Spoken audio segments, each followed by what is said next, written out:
word she said. And then we'll go into our next vibes. You don't want to miss this program here tonight because all the people that are talk about Monsanto and GMO and don't know what they are talking about, tonight you're going to know where you want to know about it. And if you don't know before, you're going to know tonight. This Monsanto march that's going to take place all over the world on Saturday. And the genetically modified food that we have become used to and don't know. So we're going to play some documentaries that you can hear and educate yourself, because this is what the program is all about. So, yeah, you know, it's that we're going to work with that tonight. But as we say, we're the panel next, the panel level here, where we start the program, because you know, so everybody know I look out for children. Warm to me. Nobody now look out for me. We not deal. Me the future of Jamaica, you know. I don't know that. I am the future of Jamaica. I don't know nobody know, and I look out for me, Rasta. Everybody talk about youth. What? Me not dead yet, you know? Alright. So, children are not your children. That is taken from a book named The Prophet by Khalil Gibran. So many people have done that poem. So, we play a sister named Italy a while ago, and yes, somebody called somebody and somebody called the next somebody and said them to turn on them radio. And the last person who hear them to turn on the radio, they have no radio. That's funny. That's really funny. But, you know, we have played this thing for a long time, you know. But, you know, true, the hype now is children, yes, mama. Yes. Whip them all Sonia and send them to bed without any bread or porridge. We want to play it again, you know, because we feel, say, the anger in the consciousness of children who cannot say what they want to say or cannot do what them thinking is manifested in this poem by Italy. She is saying what a whole heap of youth want to say.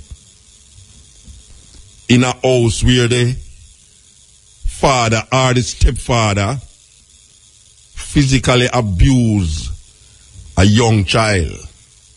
And because the young child can only think angry and violently, but not do hungry things and violent things. This is exactly our youth. I think, a whole heap of youth, I think that. So them better set up some place where the youth them can vent them frustration, that those perpetrators of this cruel and evil thing can be brought to justice. Childmont team, you're listening to Lucky Dube saying, think about the children. Face, you know, I come from a systematic education, a systematic plan that never have them times into consideration. But what they thought, those times when they tell you about the good old days, what they taught us and what we transmitted based upon what we were taught is to keep the people in subservient to the system that really caused them to be in the quagmire that them find themselves in, you know. So what we have is an education and a way of life, a socialization that now we see it reap what it sow. And even though people might say in a few them days these things never happen, but they must remember that what was transmitted to them is now being manifested in the actions, the socialization of who we call now parent and who we call now children. So we have to really think about it. Where did it go wrong? And how we're going to fix it. Because it have to fix, you know. Yeah, man, it have to fix, man. A whole heap of things have to fix. Not only the children thing, but even how we treat the environment, it have to fix because you know, the earth have a way. You hear people that talk about God and all them something there. Look here, man.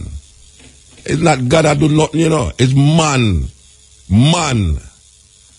I create disturbance in the atmosphere with them chemical germs and them chemical warfare. And then them put them things upon God. So you see all when man start going like say, him above nature, all nature have to do is cough one time, you know. Or belch. Or vomit. And you see devastation all over the planet. Because man can't destroy the planet, you know. All you hear man talk about, we're going to destroy it. Whole heap of plastic buckle going to destroy it. No. Because even the earth itself have a way for gobble up them things there, you know. What it is doing is enabling man to survive as human beings on the planet. So don't worry about the planet, you know. Worry about how man going to survive on the planet when him start to do all the things them that is anti-nature. When him do things that is anti-nature, then the earth react. And you hear people that talk about God bring earthquake and God bring flood and God bring this and God bring that. No. A man create them something there. With how him react and how him do and what him do upon the earth. Thousands of years now, him a do things. If he say him go and get way. Nah, get way. And for those of you who read the Bible, and you see that them have a story in there, mythology or not mythology, them have a story in there about the plagues that confront Egypt. If you look on the first one connect to the second one, and the second one, the reason why the second one happened is because of what the first one. The reason why the third one happened is because of the second one. The reason why the fourth one happened is because of the third one. The reason why the ninth one happened is because of the eighth one. So everything connected. When you start to make this happen, then it follow through that something else going to happen. It's just so it go. And it's so nature run its course. Some more time when you hear a man talk about, why I pray to God that this and that, our man tell you, say, boy, right now the way the man them wicked. God going to send an earthquake, God going to send this, God going to send that. It's all we are angle the earth. The earth have feelings. The earth have feelings. The earth is a living thing.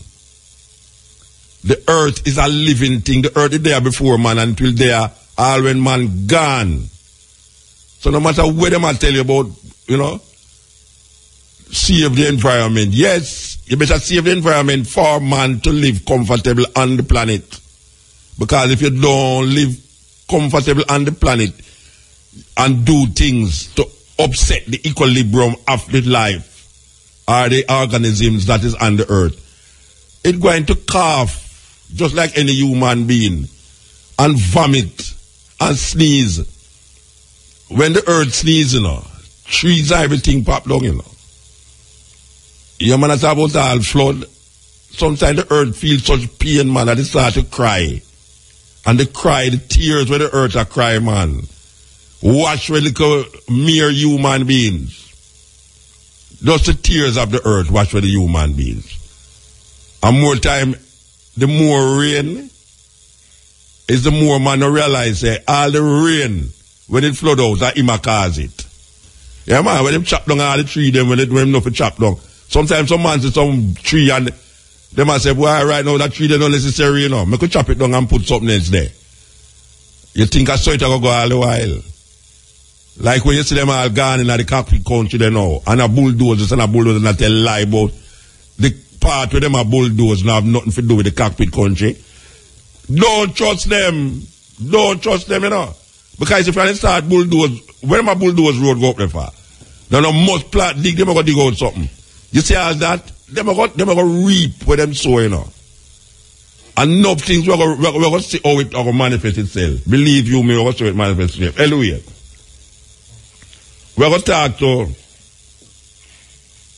concrete asphalt. Concrete asphalt, what you do? Bless up, Muta. Bless up, everyone. Where they talk to me? Which part you there? They're out, man.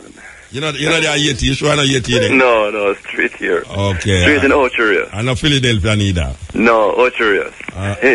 Then, you couldn't come along. You there watch there, you couldn't come along, brethren. Yeah, man, Ocherius today, man. No, me said you couldn't come down here in the studio. You don't like the studio after 7 o'clock. You don't like the studio after 7 o'clock. You have to watch TV. Yeah, man. All the hours go, man. All right, sir. All right. We hear of this international march we're going to take place Saturday all over the world, globally. Monsanto is a problem right now. We know the IRFM is involved, and it look like you are the key man in it now. So explain to me where I'm going. All right, Muta. The march against Monsanto is basically what we will be standing in solidarity with. And our theme locally, eat what you grow. Of course, many people might not know about Monsanto, but they are an American company that creates genetically modified foods. And of course, you know, we here in Jamaica, let me quickly say that sometimes the stone what the builder refused is going to be the head cornerstone, because the Rasta man has been preaching over years organic food, eat what you grow, green, vegan life. And what we are seeing now is that the GMOs that is created by Monsanto is almost 85% of what the world is getting in terms of vegetation, seeds and so on, GMOs. And what we are saying now is that we are countering that and advocating for eat what you grow campaign. So that's how we're going to juxtapose it here in Jamaica. But you know, sir, before you start about eat where you grow, you have to start grow where you eat. Of course. Okay, it's because it's usually someone that say eat where you grow and animal eat from an next man till continue. Yeah, man, but it's also wider than that still, you know. Yeah. Because, I mean, we're talking about supporting our own farmers, local farming.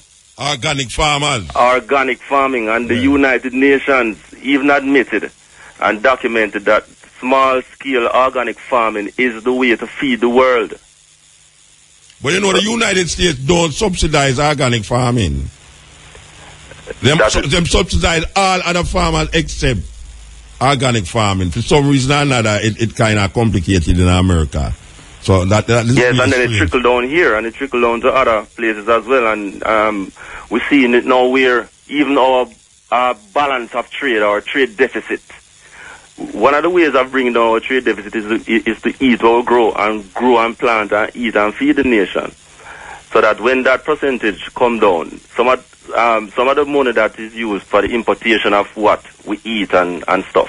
Yeah, can help with the passport. Can help with our organic farming, because it is a fact that's the way we have to go, because GMO, if we don't take a stock now, the GMO thing gonna take over the world, and we see where it create cancer, tumor, infertility, birth defects, and even recently there were some laws passed in certain states that boy you must have on your products labeled GMO, and that is a crucial thing that they are fighting, and that what they are marching for to Muta is that they are advocating that consumers are being informed and make them decisions early in terms of the GMO must display on the product that this is a GMO product.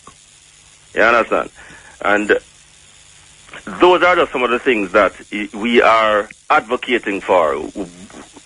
Boycotting Monsanto by buying organic, supporting our own local farmers all over the country. Make us stick opinion now, because there is a kind of irony in this thing, you know, because you see how the Jamaican government deal with farming. It's like them are based up for them farming ways off of the American farming ways. So you say if you go to a normal place, you know, agricultural place, you go buy seed. It's not our kind of old time seed you are getting, you know. It's the seed that will come from America where it's genetically modified. So even when you say must eat your own thing, you know, it's like we don't garner genetically modified food in our farming area already. To the point where now, the seed them where the farmer them are growing at Jamaica is not Jamaican all-time Jamaican tomato, okra, pumpkin seed. It's seed where come from America that is already genetically modified. And when you put it in a your ground, and then pantapite, now you put the fertilizer pantapite, and then you put the pesticide pantapite. It kind of, you know, we really have to take a stock. We really have to take a stock. Yeah, we have to take a stock. We have to move towards even banning a certain, in terms of certain importation right now. Because if I mean, as you say, that has been happening. We have gotten the genetically modified seeds, and it's all over the place. And you know, that's a serious education program that we need, because when the consumers in the end, and as what I said, what one of the main advocacy that we are dealing with is that you have to display on your products and so on. What is genetically modified? Yes. People have to be informed. Yeah, most countries in Europe, them can't just go send food over Europe. So, you know, them have to do that, pan the label them, you know. And then you go in a supermarket in like Germany or Switzerland and them places, you know, Sweden. Yeah, when you look at it, it's a GMO. You have to say, all right, now I'm going to buy this or I'm not going to buy this. But yes, you have a choice. You know, if you want to use the GMO, you have a choice. If you don't want to use it, you have a choice. Yes, and one other thing, what some of the GMOs have been doing, and very crucial, the bee population of the world is dwindling because of GMO. Yeah. And it's a serious thing. Yes. You know, one of the most important pollinators is the bees. Yes. You know? When the bees go on the genetically modified plant, them is a different bees that. Yes, and colonies, on top of colonies, has been destroyed. Yeah. Because of, you know, the herbicides and the pesticides and so on, the GMO and so on, and that is one of the important things that we're advocating against as well. You know, so it's a wide thing, Muta, and you know, most importantly, what we said, voting with your dollar by buying organic. Yeah. Straight. I mean, I agree with you. When we call it ITAL food, you know, people say organic just the other day. We are say ITAL, you know. Yeah, well. ITAL we work with. Yes. I mean, I come back to my opening statement where it says sometime, you know, the stone that the builder refuses the head gone. Yeah, a long time we are telling about ITAL. Yes. Now them gone organic. It's so like it won't choke you. Yeah. The organic, you know, you throat not sound too right still, but no, a serious thing. The ITAL liberty is the way to go, and a long time we have said, Rastaman a preach it. You know, we see people go on like say, you know, my mother used to tell me, say, me go turn rabbit. To me, I eat when I come my yard, when she just realized me a Rasta, I go a yard and I eat pure vegetable. She asked me if me go turn rabbit. You understand? Yeah. That is how weird it is to she, you know. That her son now who used to name pork and everything out our table. I saw about him now, so around our table, and no pork and thing, we turn rabbit. Yeah, man. So it's wide motor, you know, and we're thankful that, you know, we have people, you know, like yourself and others who have been educating the nation over the years of certain liberty and certain lifestyle and, you know, but tell the people them how the March thing are going to work out and how long I watch you. Well, my understanding is that there will be a march from Laughing Waters. Yeah. Somewhere down the side there, and culminate in Orchardstown on Saturday. Which part of the town? By the clock. Oh, so they're going to ring around roads in the clock there. The clock yes, there. And you know, we'll be standing in solidarity with the world. Thousands. Millions. Yeah, hundreds of thousands, which would lead to millions. Around the world, and it's a large movement. So how long it's going to take the march? Going to take? Because those of us who don't want to wear out the new shoes, them and all them wear there, but want to just come to the rally. It's a rally I'm going to keep at the clock, right? Right. What time the march decides they're going to reach? Or you know, you have any idea how the march are going to reach? What time? Well, I can get all of the information in terms of time, but to know the march start at 10 o'clock. Okay, okay. So the subsequent details as to what I mean that is coming in short order. All right. Well, by tomorrow we get them information then. Yes, all right, we're just making people aware that we going out on that theme: eat what you grow and grow what you eat. And grow what you eat. Yeah, you know total support for our farmers. You know that slogan is in Gambia. This President Yahya Jammeh, he's now planting rice, and him say by next year, Gambia will be self-sufficient in rice. And him say it is organic, and no American or British can come tell him how to plant film rice. Him no easy, you know. Yeah, man. No, him say him right. Yeah, man. Him say these people, man, after them kill we have so much, I know them try to kill we have for them food. Them can't come tell me how to come plant my rice. By next year, me stop import rice in my country. Yes. And we went to Ivory Coast the other day, which we left the other day, and we used to them ban bleaching cream, which is a criminal offense in a Gambia. But in a Ivory Coast, we were told by the Prime Minister that by 2017, you know, India is the largest producer of cashew. Well, and them is the second. Well, him say by 2017, the Ivory Coast going to be the largest producers of cashew organically. You think so African they easy? Yes. Yeah, man, they have to reclaim everything, man. Yes. The Mother Nature have a way of reclaiming, you know. I just that was a while ago. Yeah. Yes. And, you know, I mean, it's a full circle. Yeah. You know? All right, so, Brethren, give thanks to you, and I come look by your farm one at a time, them. Yeah, man. Bless up on that, man. And that's a serious thing, too. And a long time we don't see Bless up 7 miles will be able to. And a long time we don't see a West Street. A long time we don't see a serious things that happen out that side in terms of planting. Yes, and organic and, you know. Oh, so gosh, man. Are you involved in it?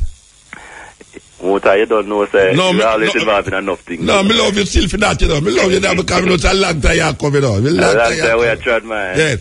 I will say a long time I don't see a West Street, though. Believe you me. Well, you make I remember take up your whole heap of leisure time, you know, Bridget. I know, but you know, forward, man. All right, sir. All right. Give thanks here. Bless up. Yeah, man. Give thanks. Yeah, that was Roger's fault. Eat what you grow what you eat. That is the slogan. We are march forward with that slogan because it's very important right now. The only thing I said just now, you know. So we are said tonight we're going to make all you wanted to know about GMO, Monsanto. We're going to follow that train and that's leading up to this, what them call universal march against this company that is claiming Mother Nature for itself. And when we say claim it, we mean them are put them stamp on it, say anyhow, them ever find any farmer for them kind of seed in your farm, you can be sued for it. And at them are supply now, and at them are buy, and at them are sell all the things them. So one of the main crop them will come from America that is genetically modified is wheat, corn, alfalfa. Those three products more than likely is genetically modified coming out of America. Wheat, corn, and alfalfa. So, I don't know if we take soya from, I think most of the soya where we have come from Canada still, but we can put soya upon that pack too. So, as we say, we're going to make you listen to this information, and where you want to use it, where you want to throw away. We're not tell a man where to do away, nothing to do, but we just use our position as so now for send information, and you use it or you want to use it. This is the cutting edge on RFM. Man, we are talking about Monsanto, the March, the 23rd. We're going to have a march in Ocherus, starting from Laughing Waters to the square in Ocherus against Monsanto. So I promise you tonight we want to give you, you know, we're going to play a table we played how much years ago. I don't remember how much years ago we played, but we're going to play a table we played years ago, and we're going to play 2 clips, which is the first we're going to play them. And it is going to tell you about GMO The first one is, what is GMO? You know, people hear the term GMO, genetically modified organisms, genetically modified food. What is GMO? So the first one is telling you, what is GMO? So do you know what genetically modified foods are? Like tomatoes and things they do, like to make them last longer when they ship them and stuff. Right. Bettered or improved by species, by collecting the best of and keep going. But I've heard of them. Yeah, I don't know how big of a fan I am, but Right. Yeah, I don't really know if it's good or bad. You know, we've been eating these foods for the last 10 years. No, I haven't known that. Where do they normally sell those kind of foods? I'm kind of taken back by it. I thought it was just grown in soil, and I didn't know they were modifying my food. I know. It's kind of scary. Well, I know it's been a while. I didn't realize quite that long. Well, the simplest way to put it is that scientists had an idea to make crops more resilient to external factors. So let's say you grow tomatoes, and at night it gets so cold that by morning half your tomatoes are frozen, and now you can't sell them anymore. This is what scientists were able to change through genetic modification. They figured out a way to take DNA from one organism and put it inside a completely different organism to create a desired and specific outcome. For example, let's go back to the tomato scenario. Scientists recognized that Arctic flounder, yes, that's the fish, could withstand extremely cold temperatures. They thought, what if we took the DNA trait that allows the flounder to withstand the cold and put it inside the tomato DNA so that the tomato could withstand the same temperatures? Now you've just narrowed your chances of your tomatoes becoming frozen. This idea that you could now get 100% crop yield was the original guiding principle for genetic modification. Our friends at Lilly Films have a documentary called The Future of Food by Deborah Coons-Garcia that explains it best. Genetic engineering is really a radical revolution in food production. It's really a cell invasion technology. You know, people have heard they're taking a flounder gene and putting it in tomato so the tomato can last in cold temperatures. But people don't ask, how does that flounder gene get in that tomato? How does it get in there? And what really happens is the only way you can do it is to invade the cell of the tomato and deposit the flounder gene. Well, what's good at invading cells? Bacteria and viruses. After 12 years of searching, Monsanto found a soil bacteria that is naturally immune to Roundup herbicide. Their goal was to genetically engineer DNA from these bacteria into various plants.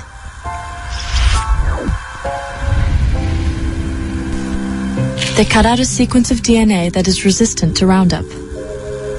But if this DNA sequence alone is inserted into a corn plant, it will have no effect. So the next step involves E. coli bacteria. Gaps are created in the E. coli DNA, and when the two test tubes are mixed together, some of the E. coli DNA recombines with the Roundup-resistant bacteria. Then the technicians smuggle the engineered DNA into the cells of the corn plant they want to modify. Cells will naturally reject foreign DNA, so they developed a method using soil bacteria that causes tumors in plants. They use this bacteria to ferry the engineered DNA into the plant's nucleus. There are also two other methods used to get the engineered DNA through the cell wall. One uses a stream of electricity to create tiny holes in the plant cells so they become vulnerable to infiltration by foreign DNA. Another is the gene gun, which blasts particles of gold coated with engineered DNA into the plant cells.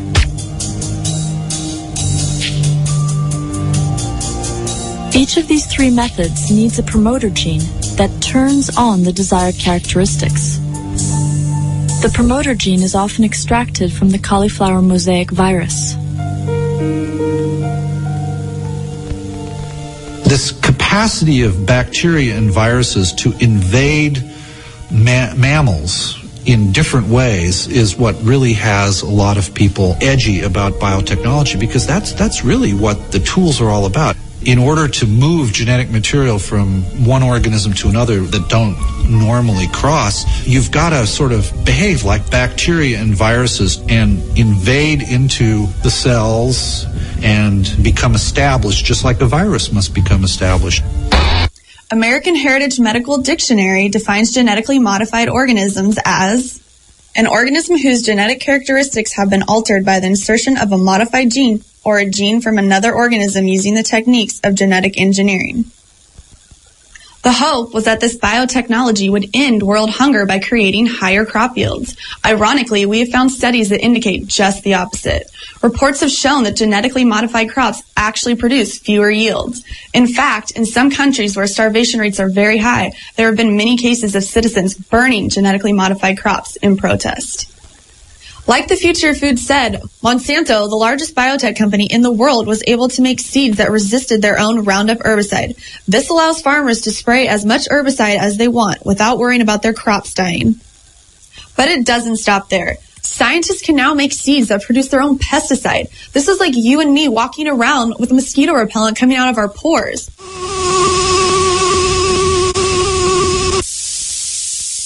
How do they do this?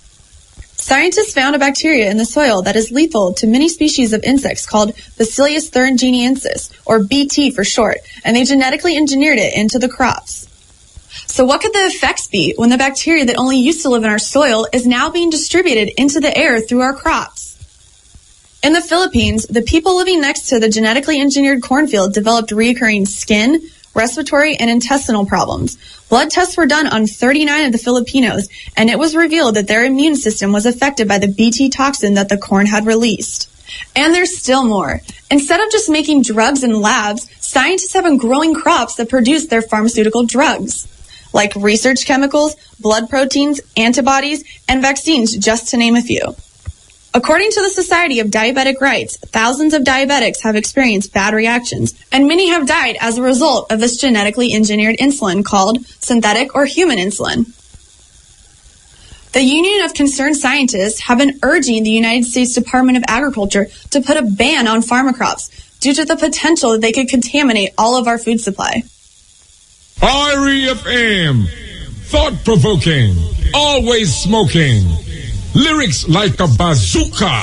You are listening to Muta Baruka. America decided to ban genetically modified organisms from its menu in 2015. The hot topic of GMOs is back on the world stage. Welcome to Watch Mojo News, the weekly series where we break down news stories that might be on your radar. In this installment, we're counting down 10 crucial facts you should know about genetically modified foods. Number 10. What are GMOs? The acronym GMO stands for Genetically Modified Organisms, whereby a microorganism, plant, or animal has been genetically altered using advanced genetic engineering techniques, such as genome editing. Humankind has been using a form of genetic modification since 12,000 BC in the form of selective breeding and the domestication of plants and animals. By cultivating organisms with certain desired traits, generation after generation of farmers was able to breed selectively superior products. Furthermore, in the 20th century, scientists started using bacteria or microscopic gold particles to insert new genetic material into foods. The Flavor Saver, a genetically modified tomato, was the first genetically modified food item approved for humans to eat. Given a license from the United States Food and Drug Administration in 1994, the tomato was more resistant to rotting and ripened slowly. Its production eventually ceased in 1997, with research revealing that the public's opinion towards genetically engineered crops changed during the years. Number 9. How were GMOs created? The dawn of the genetically modified organism followed the creation of the first recombinant DNA molecules by American biochemist Paul Berg in 1972. Recombinant DNA is created by combining one piece of DNA with another, creating a modified sequence that would not otherwise occur in nature. In order to genetically modify an organism, scientists use a variety of mechanisms, including mutation, insertion, or the deletion of genes within the organism. Furthermore, the process by which this can occur is by the transformation of the genetic material of the organism or by the editing of the genome by using artificially engineered nucleuses. In 1992, China became the first country to formally commercialize transgenics with the launch of a virus-resistant tobacco plant. Number 8. Who manufactures GMOs? There are 6 pesticide and GMO corporations that own and control the world's seeds, pesticides, and biotechnology industries. These big 6 are BASF, Bayer, DuPont, Dow Chemical Company, Monsanto, and Syngenta. Out of these half a dozen corporations, Monsanto became the world's largest conventional seed company in 2005. Founded in 1901 in St. Louis, Missouri by John Francis Queeny, Monsanto evolved from selling food additives like artificial sweeteners to being a leader in the evolution of agriculture and an ever-present government agency lobbyist. And with nearly $15 billion in annual revenue, Monsanto is also a leading producer of genetically modified crop seeds and herbicides. Number 7. What are GMOs in? Following the approval of the commercial growth of several genetically modified crops by the U.S. in 1996, the amount of surface area attributed to these crops has increased 100-fold. The most prevalent types of GM crops grown in the United States are corn, soybean, cotton, canola, papaya, sugar beets, and alfalfa. These crops are used in a variety of different ways. For example, cotton is used not only to yield cotton, but also cottonseed, which is used as a cooking oil in margarine, shortening, and to fry foods. Furthermore, according to the Center for Food Safety, 3/4 of all processed foods contain genetically modified ingredients, such as crackers, cookies, chips, etc. As of 2015, over 90% of all soybean, cotton, and corn acreage in the United States is being used to grow genetically modified crops. Number 6. What are the benefits of using GMOs? The purpose of genetically modified organisms is to create a distinct advantage for the producer or the consumer that would otherwise not occur in nature. These advantages can appear in the form of lower prices and bigger produce advantages, such as durability and nutritional value. GMO crop growers benefit from the seeds as their crops have a higher resistance to pests, plant diseases, and herbicides, thereby allowing for a higher volume of crops. Consumers could soon profit from GMOs in a whole new way, as seed producers have begun selling products with health and taste benefits. Companies like Pioneer and Monsanto are producing soybean oils that are free of trans fats and enriched with omega-3 fatty acids. Furthermore, you will soon be able to eat apples that won't go brown and potatoes that won't bruise or go brown, as the Arctic Apple and J.R. Simplot Company's innate potatoes will soon be released on the market. Number 5. Are GMOs safe to consume? The safety debate surrounding genetically modified organisms is extremely polarizing, as scientists and activists heartily disagree on the topic. In the United States, the Food and Drug Administration has never safety tested genetically engineered food. They've decided that it's up to the biotech producers to determine the safety of the product. On the other hand, large groups of activists collectively view GMOs as nothing more than frankenfoods, with the potential to cause environmental and health problems. The implications are that genetically modified organisms could cause allergic reactions in humans, and therefore must be tested prior to market release. That being said, according to the American Association for the Advancement of Science, crop improvement that uses genetically modifying techniques is safe. Number 4. Do GMOs affect the environment? A major cause for concern for farmers is the spread of altered genes from modified crops to traditionally farmed crops through airborne pollen. This would directly affect them, as many countries worldwide ban or highly regulate the import of GMO products. One featured benefit of genetically modified crops is that they are highly resistant to pests and therefore do not need to be sprayed with pesticides as often. Unfortunately, this has led to an increase of secondary pests, thereby leading to an increase of insecticide use, negating the original benefit. Another argument against GMOs is that the use of agrochemicals has an unintended impact on the environment and biodiversity. This argument is supported by a multitude of reports which show that the use or increased use of agrochemicals leads to a decline in dependent populations, such as milkweed and monarch butterflies. As it stands, there are a multitude of concerns regarding the environment and the uncharted spread of genetically modified crops. Number 3, who controls the GMOs? There is widespread controversy surrounding the patent ownership and production of seeds. The genetically modified seed market is valued at nearly $15 billion, making it an extremely profitable and valuable industry. One way biotech giant Monsanto controls its business is through its herbicide-resistant seeds. For example, their soybean seeds are resistant to the herbicide Roundup, a Monsanto product, making them highly valuable as they lead to larger crops and higher sales of Roundup. In addition, Monsanto typically requires farmers who purchase their products to sign a contract promising not to harvest the seeds from the resulting crop, thereby ensuring continued business. As of 2007, the 10 biggest seed companies controlled over 65% of all seeds by proprietary or intellectual property laws concerning the seeds. Number 2, where are GMOs banned? One company leading the way is Whole Foods, an American food supermarket chain which requires its providers to be GMO-free or GMO-labeled by 2018. In April 2015, the American fast food chain Chipotle announced that they would only use products from non-genetically modified organisms in their food. Chipotle is the first major restaurant chain to start identifying GMOs on their menu, as demand for GMO-free products continues to grow. That being said, product offerings will not be completely GMO-free, as Chipotle will continue to sell soft drinks with corn sweeteners and GMO grain-fed meat. Yet this is not limited to restaurants, because as of January 2015, member states of the European Union can now decide to opt out of GMOs and can now restrict or completely ban the production of GMOs within their country.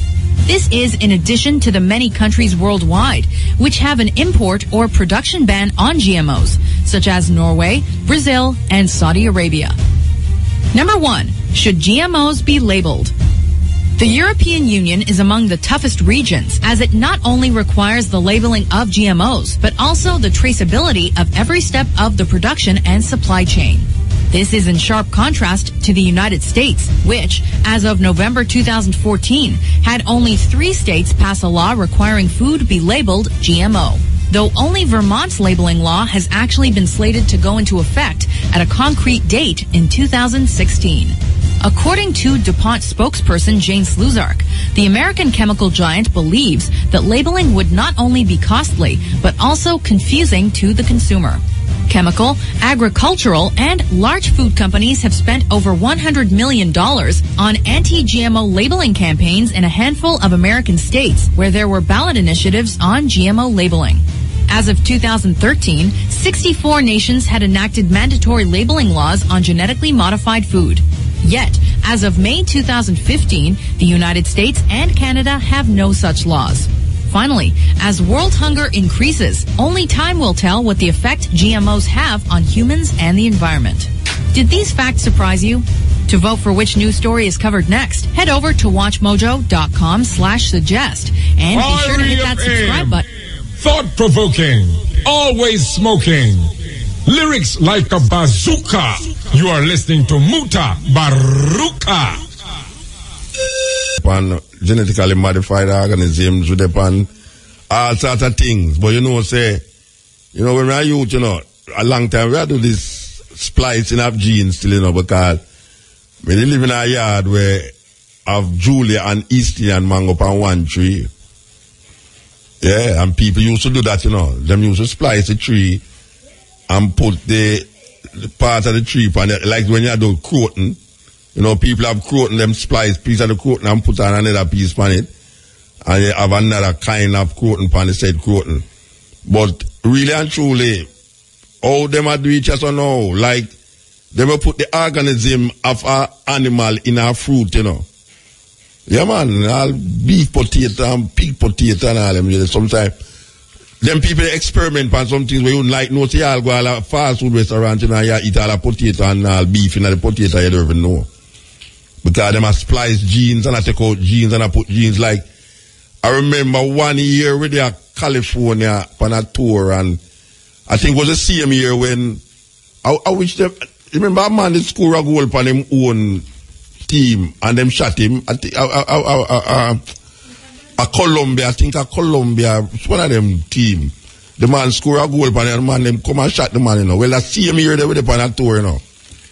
And the man, them grow, not the football man, them, you know, the scientists, them in California.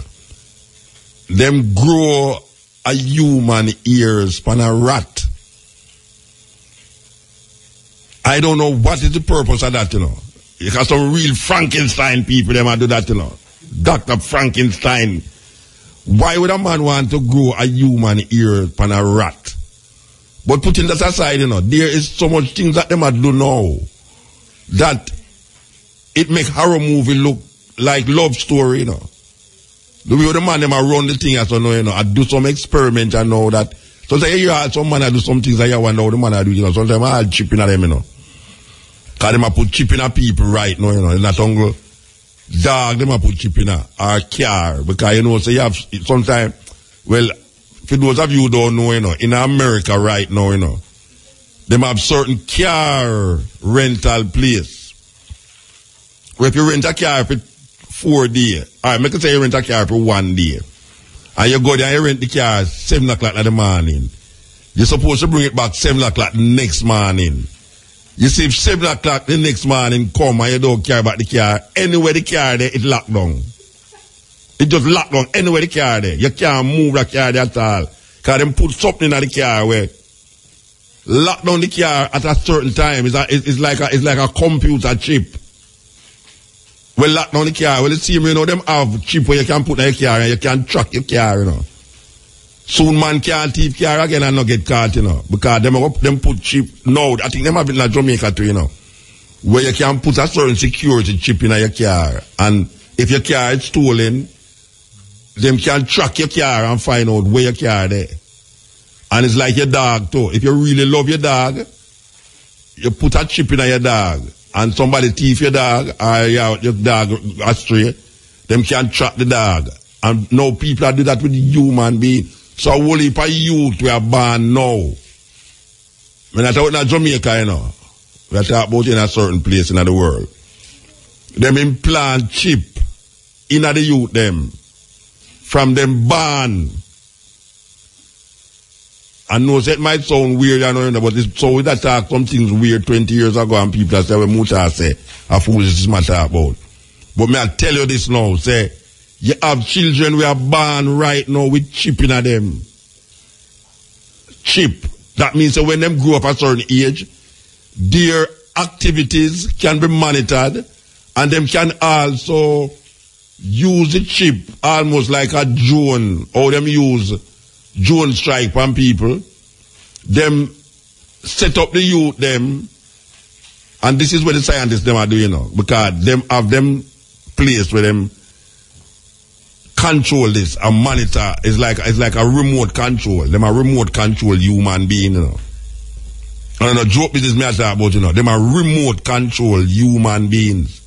That means that sometimes you do something, or those who have the chip in them, sometimes you do something and you think you are do it after your own initiative, but it's the people them sit down in a place far, far away from you and direct your course of action and thought. Not only your action, you know, but your thought, them go down inside of you, you know, and create that monster. So it's the same thing them do with the food. The same thing with them transfer from one plant to the next, from one food to the next. Like how them take the fish. When them realize the tomato them are freeze up, they must say, how can we now prevent the tomato them from freeze up when freezing time come? So what them do, them go study the fish them in the North Pole and in the South Pole and find out what is the genes in these fish that cause the fish to survive in the cold. And them take that gene there and implant in the tomato. That's the next time when winter come. That tomato there is as nice as, hey, you ever look at some fruit in your dish head? And you say, oh, some rotten and some not rotten. You wonder, oh, come that? Watch it, you know. Your food supposed to rotten. Your food not supposed to be there all 2-3 months and it looks same way. I look on you, so something wrong. Something wrong if you have a cabbage and you not to know little hole in it, like worm or thing are going there, you have to wait. Oh, that cabbage are just stiff, so.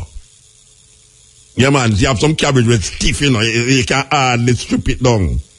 And then you have some cabbage now where when you look on it, it look like a pure insect in it, Watch the stiff cabbage them, Watch the stiff cabbage. Watch the tomato them, just look nice and round and just like it have no blemish on it. Like the orange them, we say America. All of them have same color. How the hell people can eat them orange there? You go in a supermarket and you see the orange in the bag. All of them orange. Yes, all right. With the GLP right there. Need some GLP that the orange them, man. The orange them just the same size. And guess what? When you cut them, they have no seed. The orange them do have no seed in it. I don't know what people ever see them orange yet, That's a one thing a man can do, That might change the when they are far, But him I bring fruits, come give me, Unless I Europe me there, Because I go Europe, me know say, in a Europe, them more, particular with them food. America, them no care at all. That's why them not label the thing, But me I tell you, in America, no guy no bring no fruit in my change room, but you want an apple, you want an orange. When you cut the orange, man looking at no seed. You cut the apple, man looking at no seed. You cut the papaya in there, see no seed. Me I go eat papaya when no seed no come out like no sir. No guy can't get me to do that. No way at all. So we have to watch it.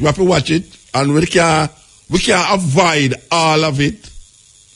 But if you know and you insist to do the terrible thing, you're going to have to go pay the consequences of doing it. It's like most Jamaicans most Jamaicans not read the label of things with upon them food. You buy a buckle of this or you buy a cup of this and them, the reason why they put the right in the pan is for you read it, You think they just put it on it because they love right? The reason why the writing them on the package them is to read them. And when you see ingredients.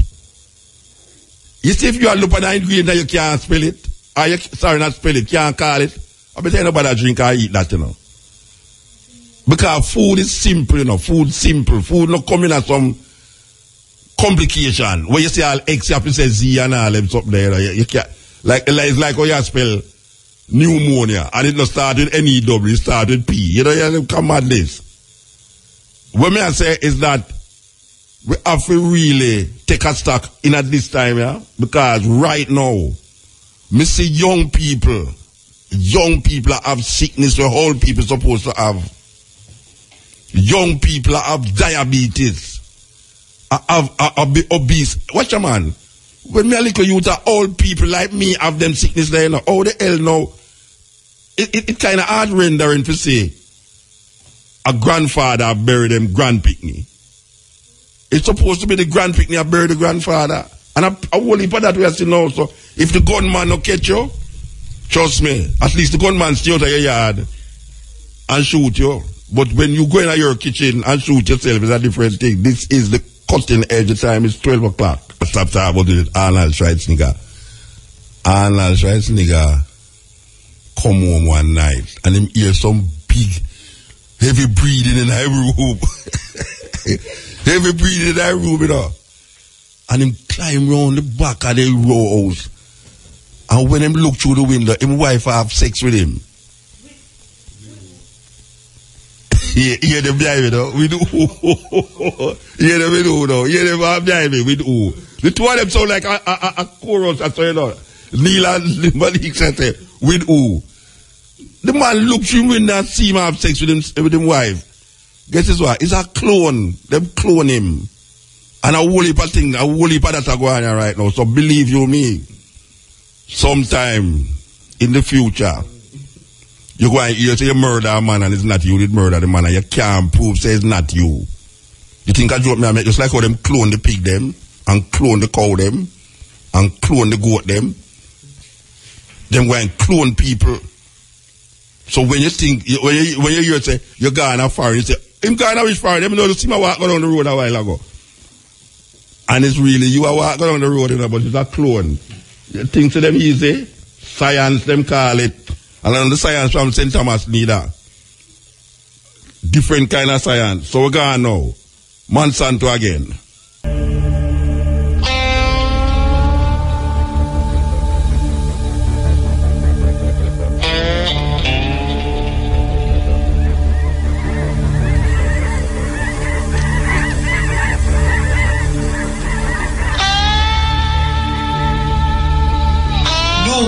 Control nature.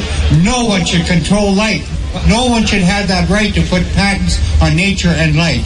As long as my wife and I have life within us, we will always go down to fight for the rights of farmers, always to be able to use their seed from year to year. No one should take that right away from anyone.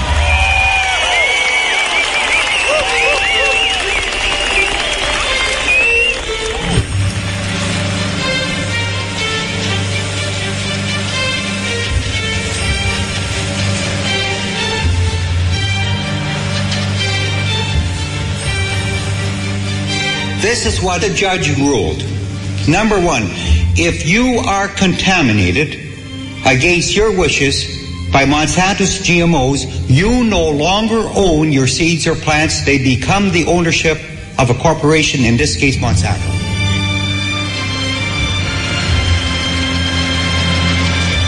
He also ruled we were not allowed to use our seeds or plants again. He also ruled that all our profit from our 1998 canola crop goes to Monsanto.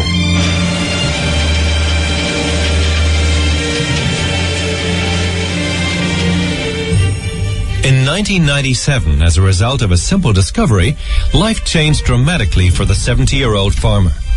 A power line runs along the edge of Percy Schmeiser's property. As usual, the power company had the surrounding vegetation controlled by applying the herbicide Roundup. But in spite of this powerful chemical, volunteer canola plants continued to thrive among the weeds.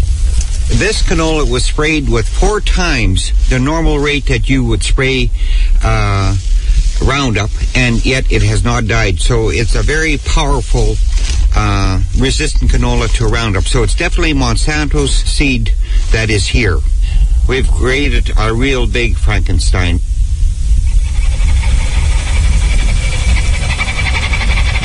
The pesticide Roundup, produced by the multinational concern Monsanto, is the most widely sold spray in the world.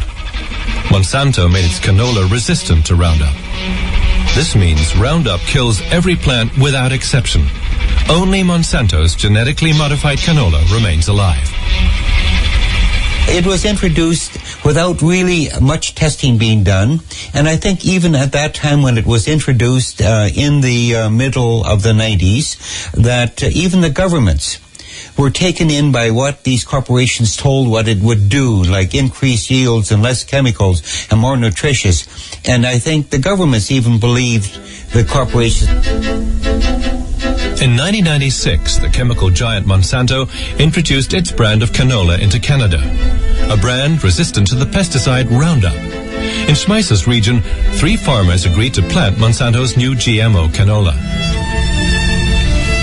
Due to a heavy storm during the harvest, freshly cut GMO canola drifted into Percy Schmeiser's fields.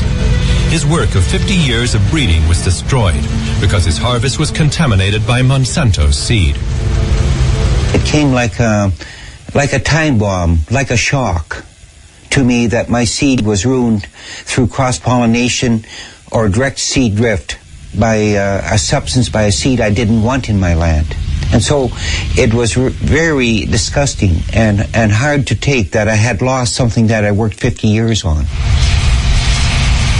Contamination and destruction of his own breed was irrevocably damaging to Percy Schmeiser.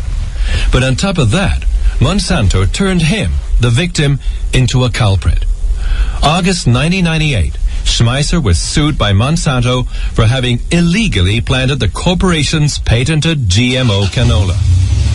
He was to be forced by a court decision to pay damages in the amount of $100,000.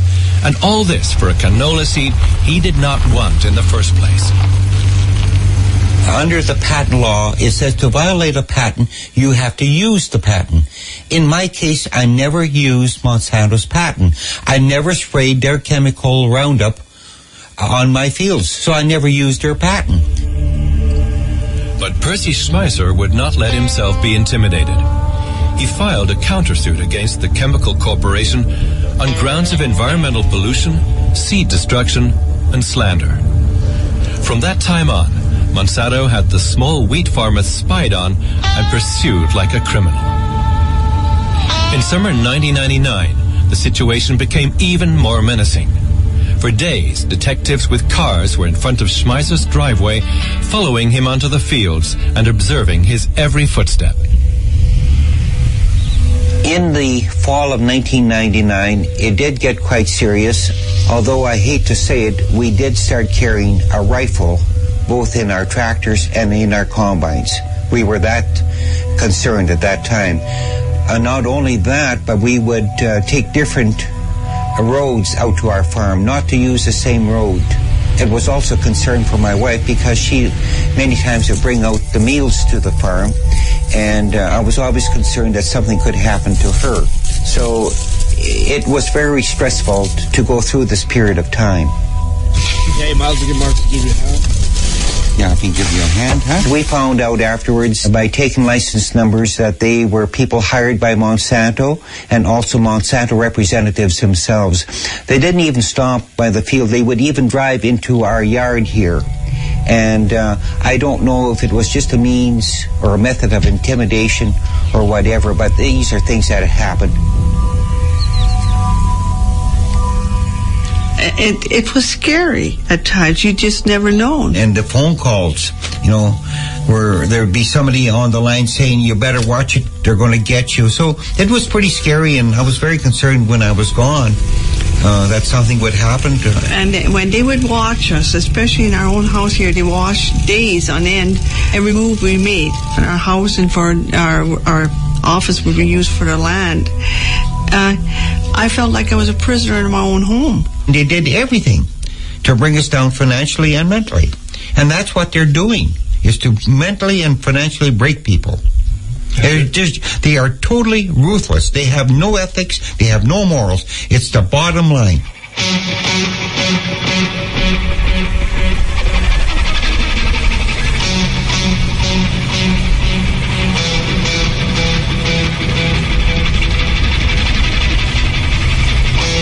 I had a trust fund to help pay for some of my legal bills, and some time ago I get a phone call from the manager of the bank saying they were going to close out that account, and they wouldn't give me no explanation.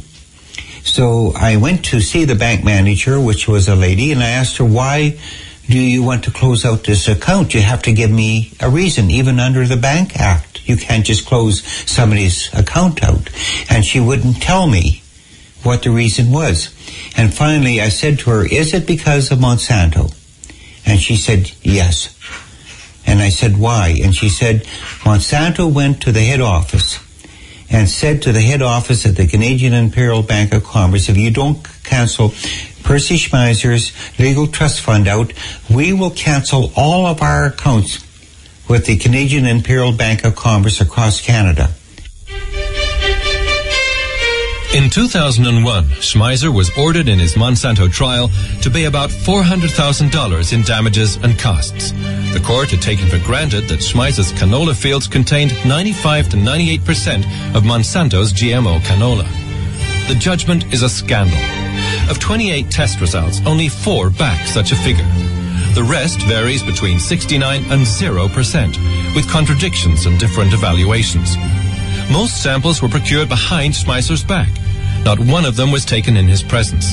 The decisive expert witnesses in court were either Monsanto employees or paid by Monsanto. The judgment left people stunned worldwide. Today, even Canada's government admits that GMO canola is everywhere. And what the trial judge ruled, the first trial judge ruled, is what made the case become internationally known overnight, what can happen with farmers when you introduce GMOs. And the judge ruled this. Number one, it does not matter how a farmer is contaminated. And he went on to say, cross-pollination with pollen flown in the wind by birds, bees, or by direct seeds blown in the wind or farmers' transportation. If you're contaminated against your wishes, you no longer own your seeds or plants and become the ownership of Monsanto under patent law. We had about 550 hectares seeded to rapeseed in 1998. He ruled, because of the contamination, all the profit from our crop in 1998 goes to Monsanto. Another important issue he mentioned, he said it does not matter how much a farmer is contaminated. If it's 0.5%, 1%, 2%, it does not matter. You no longer own your seeds or plants.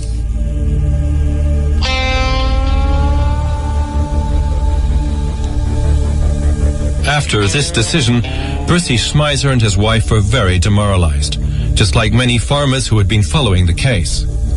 Percy decided to appeal the ruling and took the case to the higher court. But after 2 more years of legal battles and now 300,000 Canadian dollars of legal expenses, the judges again ruled. If you were contaminated with Monsanto's genes, you no longer own your seeds and plants.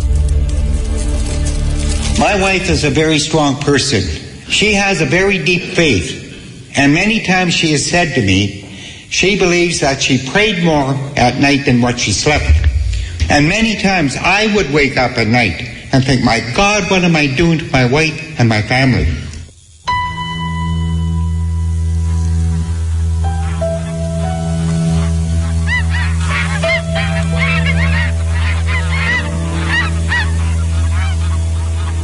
Percy couldn't have done the fight without me because we needed each other for moral support.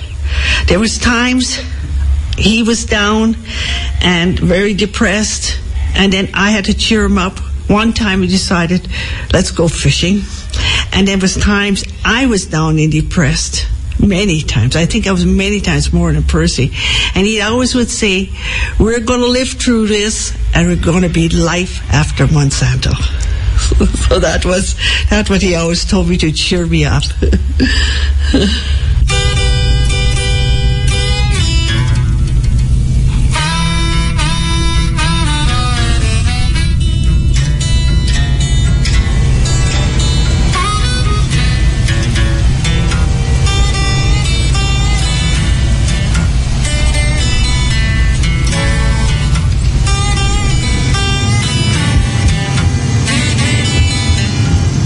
Farmers here are very fierce, independent people because they had to be.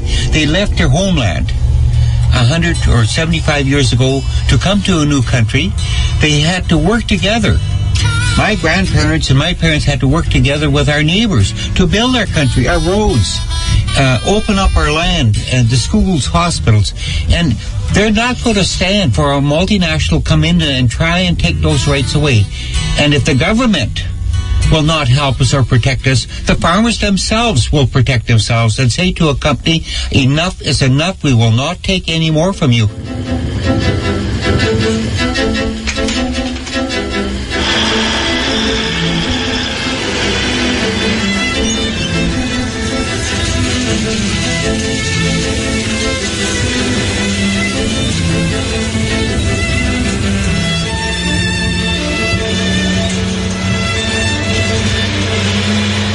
Then we only had one avenue left, and that was the Supreme Court of Canada. First of all, we said to the Supreme Court that a farmer always should have the right to use his seeds from year to year if on his own farm.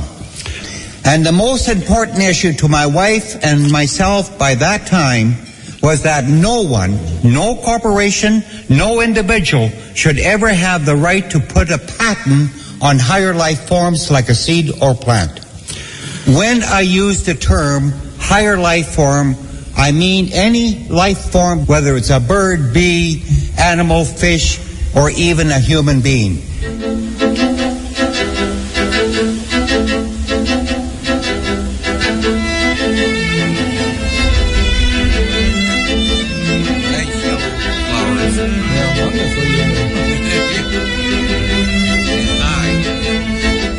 If if you have a patent on that gene that's in that pollen and it gets in your field, you no longer own your seeds or plants. So you could have one plant, GMO, and all these could be regular or organic, but through patent law, they can claim all your plants because you don't know which one is GMO, which is not.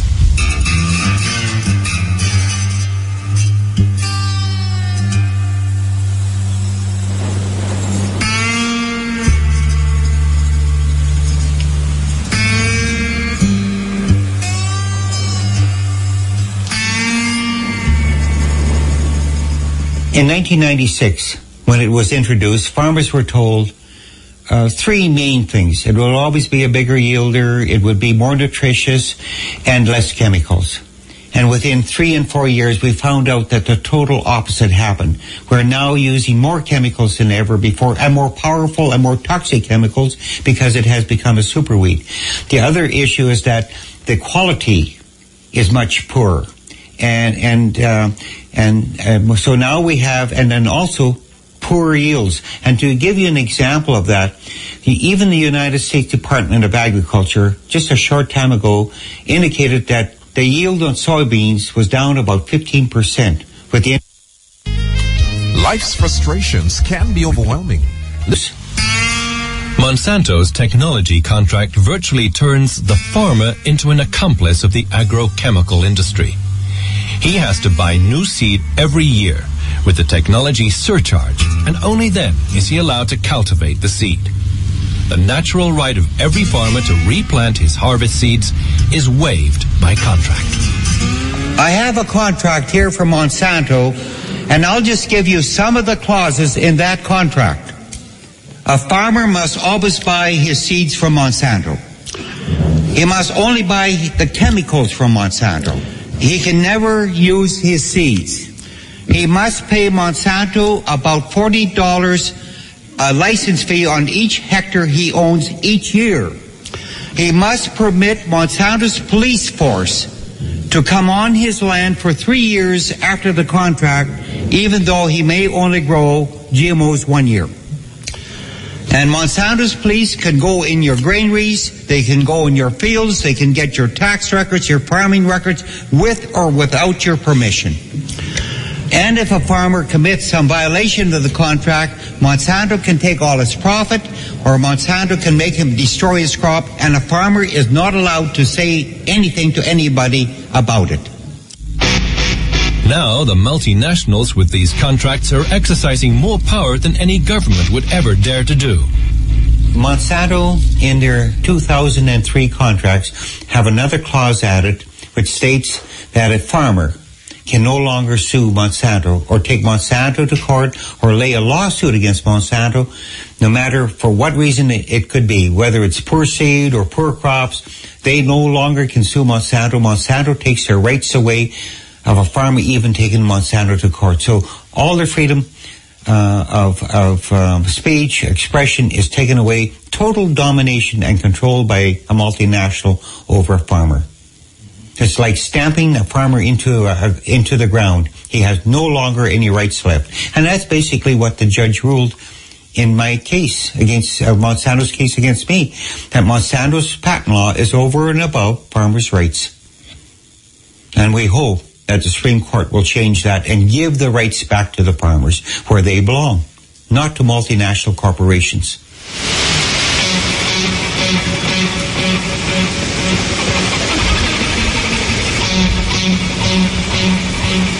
In all of North America, there are hundreds of farmers under the same threat as Percy Schmeiser. Only a few of them have had the courage to come forward to talk about it.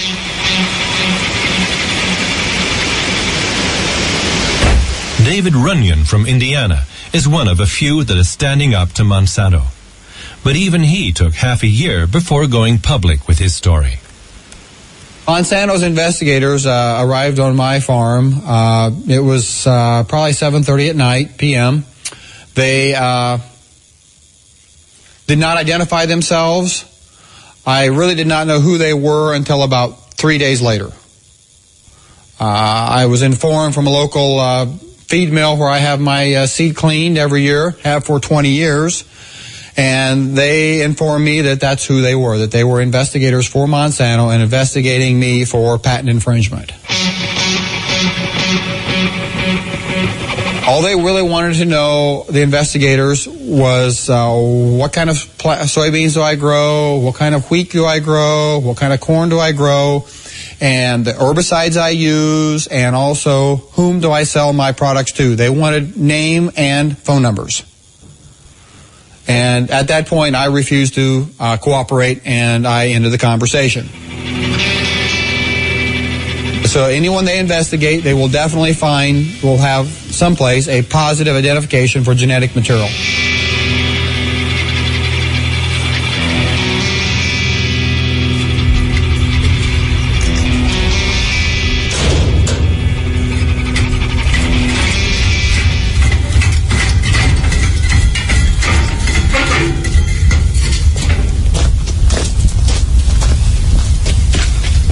Yeah, I worried after I found out I was contaminated. I worried. I lost 30 pounds that year. Just over 6 or 8 months, just the time frame. I was worried. Why wouldn't I be worried? Here I was going to be possibly drugged into Fort Wayne in a federal court. Never really been in a courtroom before. And let alone go to a federal court. But now, I'm not afraid of them. I'm not scared of them.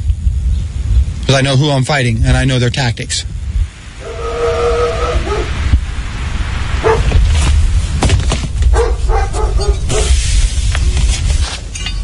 I contacted an attorney. I had to. I knew that. And because I cannot fight them by myself. Monsanto's too big of a company, and I don't have the money to. And after I had seek counsel, he advised me to put some signs up. So I did put some signs up to keep people off, and particularly them if I can. I don't know. I guess time will tell on that.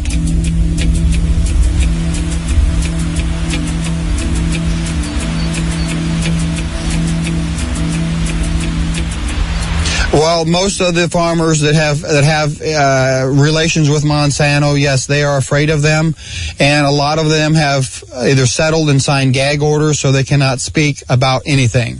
So you will only find a handful of farmers out here that can actually talk about this. I told no one, I talked to no one until I found out whom turned me in, and advised by my counsel, I just didn't talk about it. I probably didn't talk to anyone about it for 6 months.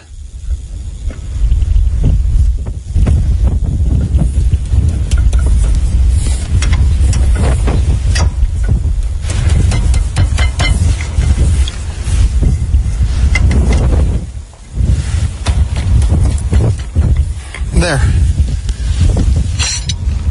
I had one other person to go talk to that I knew had been through it already, and fortunate I could prove to him that day that I was a farmer and I needed his help, and he helped me. And I'm thankful for him. Of which you're going to interview him tomorrow. Oh, great. I called him, I was what?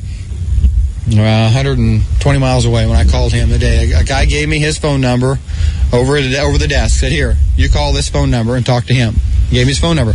Didn't know him from Adam. Didn't know anybody. Didn't know him at all, you know. Called him up. Yeah, I'm in the field. Okay, here's my location. You come to me. So I drove 120 miles just to talk to him. I was all the way up north end of the state. And I talked to him, and he helped me out. And then it wasn't quite as bad as I thought it would be, but he helped me out a lot. If nothing else, just to help settle my nerves. And he survived it, and I come to the conclusion that I can possibly survive it too.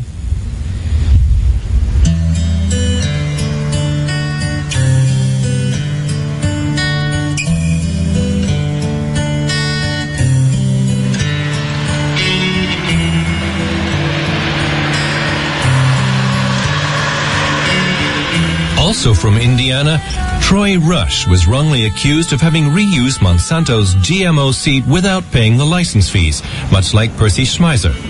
His family had to come up with $400,000 in legal expenses, and finally, after several years of legal battles, agreed to settle with Monsanto, including a provision to keep silent about his case. He is now advising farmers threatened by Monsanto, like David Runyon. The first thing I advise a farmer who has non-GMO soybeans is you must have third-party sampling and testing of your crop. because Monsanto's going to falsify the results of your soybeans. The farmer actually most at risk in these situations is the farmer not growing the GMO soybean. Because now he has to, in fact, prove his innocence. That's the opposite of what people think, our legal system does here in America. Innocent until proven guilty. Well, maybe so in a criminal situation, I don't know. But I can tell you, when you're in a civil fight with a company like Monsanto, it is up to you to prove you did not, in fact, do what they're accusing you of.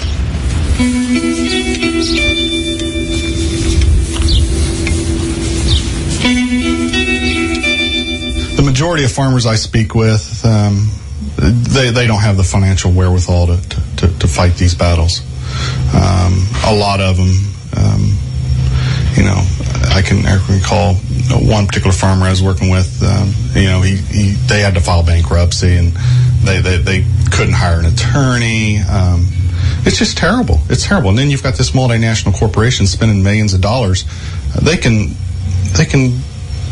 prove whatever they want. I often say that after my experience with the court system, Lady Justice holding those scales, those balances, and the way the court system seems to work in America, at least from a civil standpoint, is you pile money on the balance, and the one who puts the most money on wins. Our court system is just, that was a dismal experience, and I'm just appalled that that's allowed to go on in America.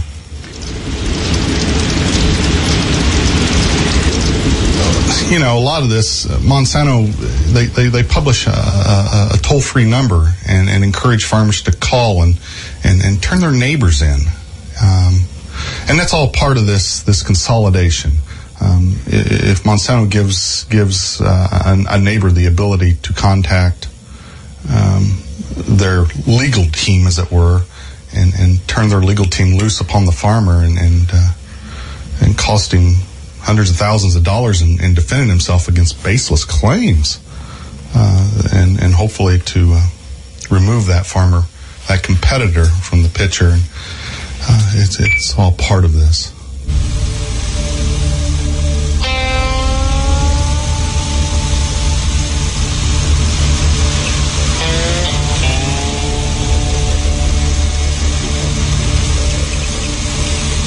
If a farmer felt his neighbor was grown genetic altered or Monsanto's Roundup Ready canola, that they should inform on their neighbor. They should rat, they should squeal on their neighbor.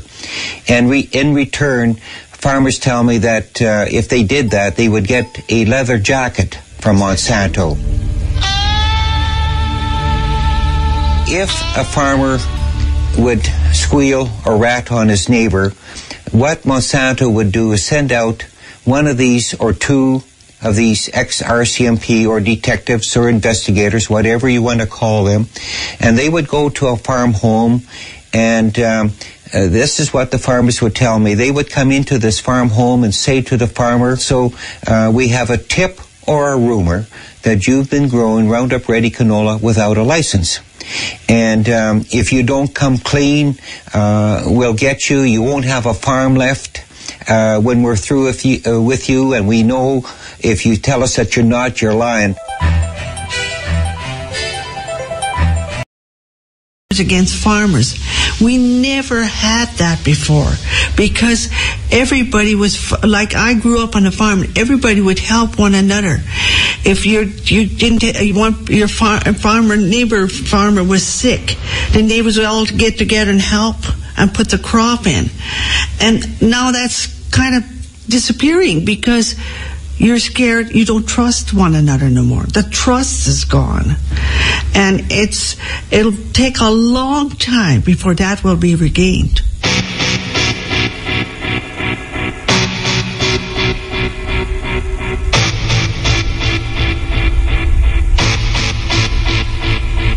They wanted to introduce, when I say wanted to, I mean like Monsanto and other companies, wheat, rice, flax, alfalfa, and no permission was given.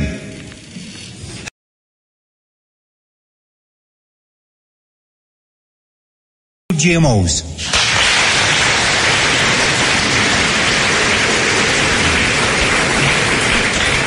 I've heard, not only in your country, but also in my country and the United States, scientists say, and some government people say, we must be part of this new technology.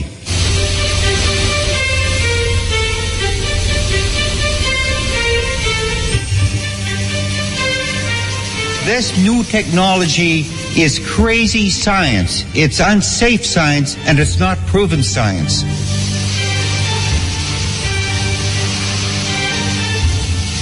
And if we've had, in North America, 11, 12 years of GMOs, how come we don't have lots of food now to feed the hungry world? The corporations want total control of the seed supply, which will then give them total control of the food supply. That's what GMOs are all about. Not more food, feed a hungry world, but control of the seed supply.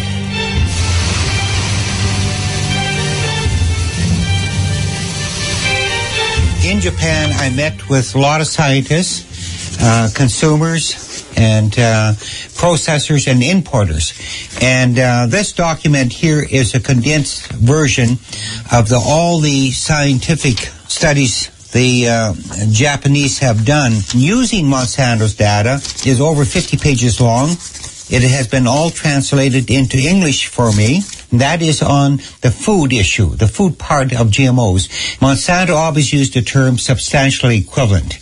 The food is very similar, but the Japanese scientists say that it is not substantially equivalent. The food is different, and that you've changed through genetic engineering or genetic modification, you've changed the structure of the food, and it's not the same, and it can have very harmful allergens or bacteria, that because the viruses and the bacteria that they use for the transferring of genes are also in that food. So it is not the same, and it can have very possible long-range health effects by eating it. In other words, what Monsanto presented to our governments in North America is false, and that it is not safe and it's not substantially equivalent, which means it's not the same as other regular food. And that has been a major announcement by the Japanese scientists.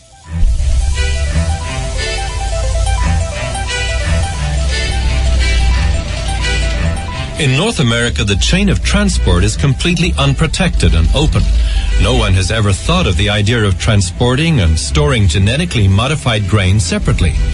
Now it is too late. It's very difficult to segregate the grain from regular grain and a genetic altered grain, because you'd have contamination from the pit, from the elevation, from the trucks that are hauling it. So it would be impossible to keep it separate. So there'd always be a small percentage or a percentage that would mix together, and so it would not be GMO free.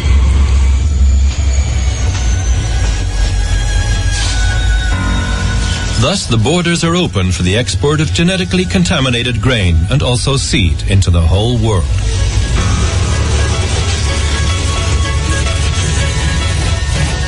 If you introduce GMOs, there is no such thing as coexistence, and after several years, it all becomes GMOs.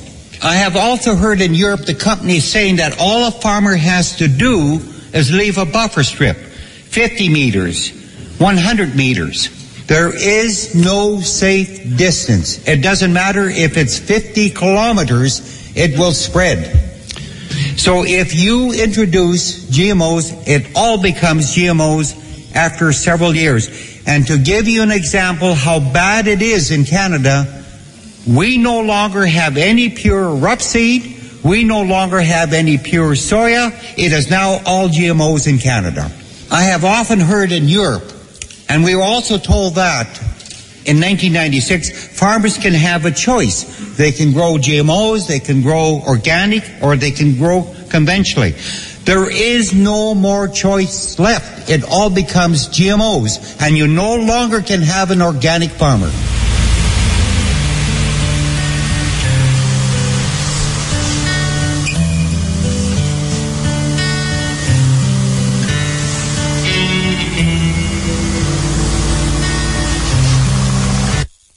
Well, may I tell you, that is very distressing You hear the man say a while ago, you can no longer have an organic farm because the organic seeds them, the GMO seed them don't spread already and mix up with the organic seed them and thing. May I tell you?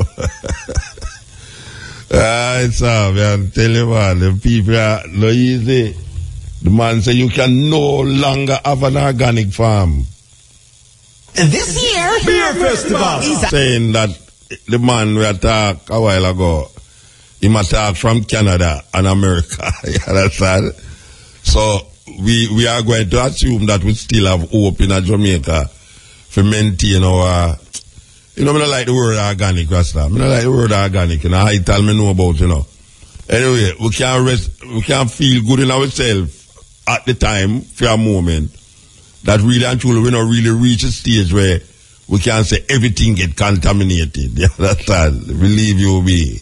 I don't really want to think so. But in my show say the truck them will carry the food them. When the breeze blow it go in at the farm them and contaminate the other seed them where it's not GMO. And Monsanto control that. And the pesticide where they make, you have to buy it from Monsanto. It's a serious, it's what you call a globalization of food. Yeah.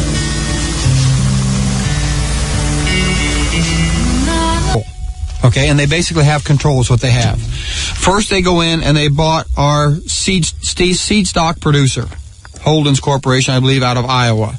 And after that, they have, Holden's has like a whole family or group of seed growers.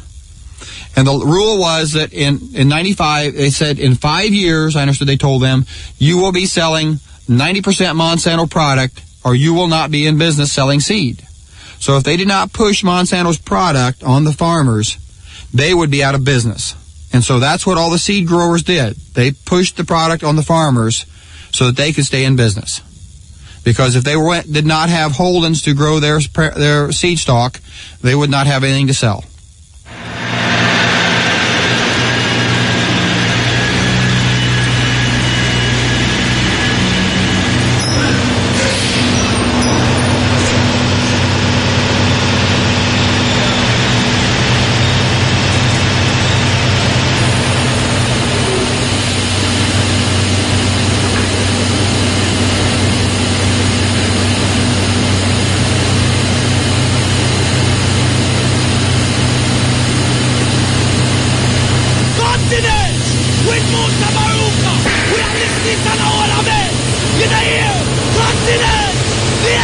Farmers are not that well informed. Farmers are people of the land.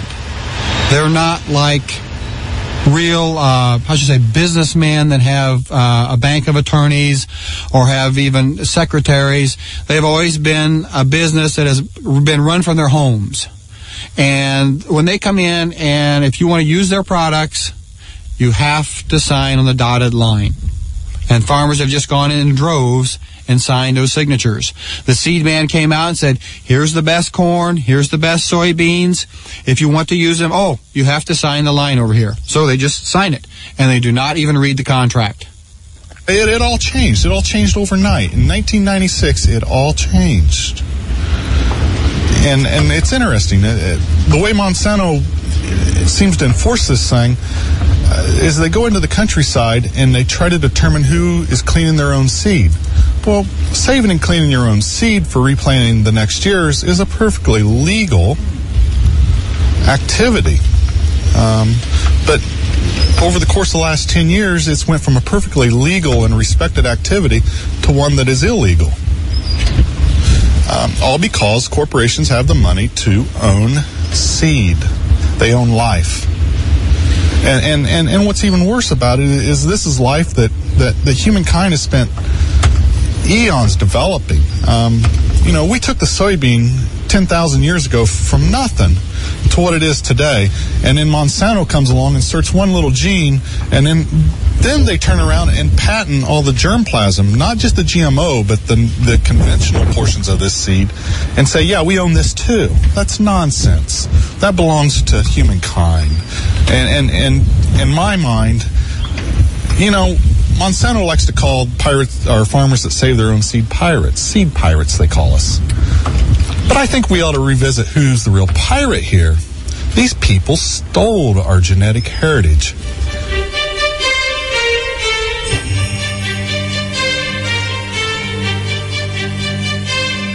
If farmers lose their rights to use their own seed, they'll become serfs of the land, and we're back to a feudal system. And that could quite quickly happen in a third world country. But it will also happen in North America. And I think to some degree, farmers already are like a serfs of the land already, because they have to buy the seed, they have to, from a certain company, they have to buy the fertilizers, they have to buy the chemicals, especially, all from the same company. They have to pay a fee to grow a crop on their own land. So I think we're ready to a large degree. We are already serfs on our own land by a multinational corporation like Monsanto.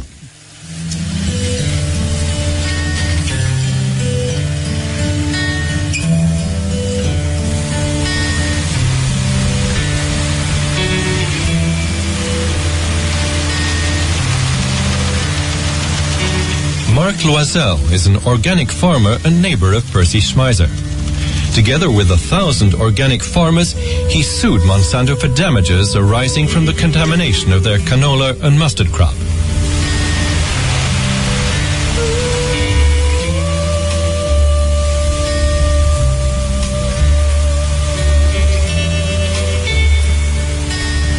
The thing is, what should always happen is the precautionary principle. We should not allow anything out of the laboratory into the environment, especially to do with our food, because it is so essential. We all need food, we need water, we need air. We should not allow this to happen. Only 6 years later, the Supreme Court of Canada decided that they could not bring the case as a class action. Now, every farmer has to claim his damages individually and assume the high risk and high legal cost.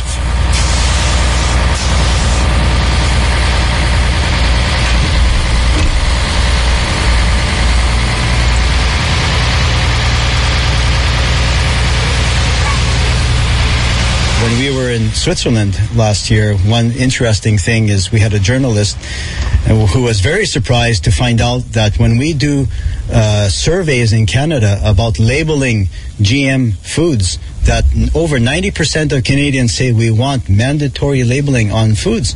And this journalist was so surprised, he said, we just assume, we take for granted that in North America you're comfortable with GM foods. Look, you've been eating it for 10 years. There seems to be no health effects. We say people, when you survey them, when you ask them, they don't want this.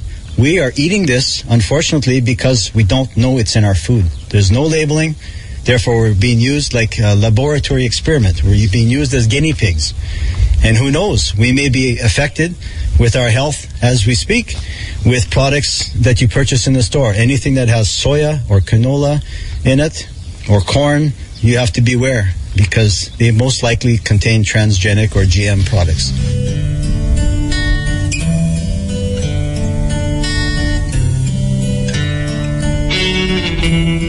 In Canada, it was approved by the Canadian Food Inspection Agency. They're the ones that give Monsanto regulatory approval for the introduction. But they only used the data supplied to them by Monsanto. They never did no testing whatsoever. And so when Monsanto said to the Canadian Food Inspection Agency, it's substantially equivalent, it's almost like the real food, then the government said, well, then we don't have to test it. If it's substantially equivalent, we don't have to have our own scientists check it. But what has happened now is that Japanese scientists have taken those experiments that Monsanto said or based their analysis on and found that it's totally false. It's fraudulent. And the food is not the same. So anyone that says that it's safe is because the Canadian government approved it. Canadian government approved it only on what Monsanto told them. Did no testing whatsoever. And that has really created a lot of fear in the Canadian consumers, because what are they really eating? when Monsanto said it was safe, when Monsanto has a very bad track record, when DDT was safe, PCBs were safe, Agent Orange was safe. Now, are we to believe them when they say GMOs or GE or genetic engineering is safe? I would never trust them one bit because they don't have a good track record. Because everything they said before was false and a lie. Also in the case of Monsanto's herbicide Roundup, there were studies demonstrating that Roundup could be used without risk, resulting in worldwide approval of the product.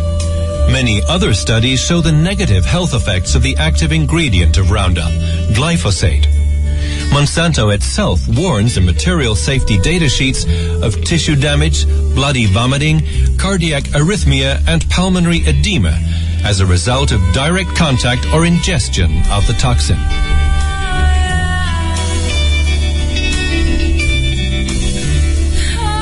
And now they have found that Roundup, studies done in Oregon, shows that it is the third biggest cause of farm-related illnesses in the state of California. And originally, we were told by Monsanto, Roundup is so safe you could drink it. With the advent of gene technology, the chemical industry entered into the business of plant breeding. DuPont and Monsanto bought seed producers for about $12.5 billion in 10 years. Today, the two chemical giants are also the biggest plant breeders in the world, producing about 3/4 of the world's GMO crops.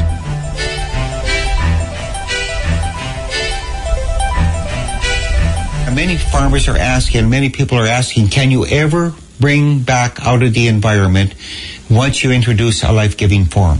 And the answer that I've received from scientists all over the world, at the present time, there is no known way to recall a new life form that has been introduced. So that is something that people around the world, farmers especially, and governments have to realize.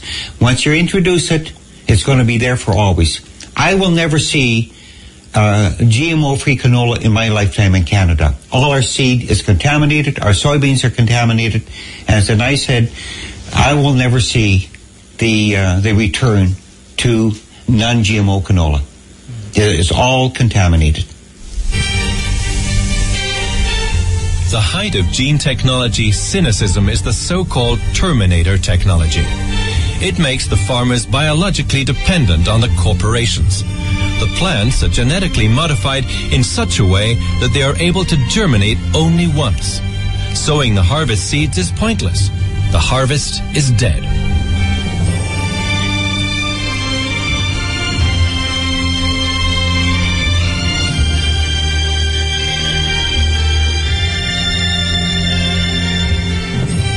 Well, a Terminator plant or seed is that when the seed of a plant reaches a certain age of maturity, just before it is total mature, the Terminator gene will kick in and will destroy the germination of that seed, which means it could not be used for seed the following year.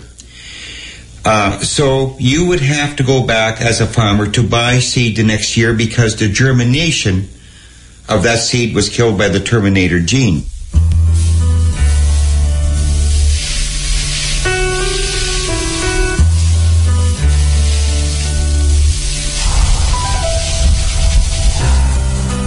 When the Terminator gene, that plant blossoms and the pollen flow from it will also then get into other plants and kill other plants when those seeds almost reach to the stage of maturity. So it will not only affect the Terminator gene plant that it was put into, it will also affect other plants and kill them. Or not kill them, but the seed will become sterile.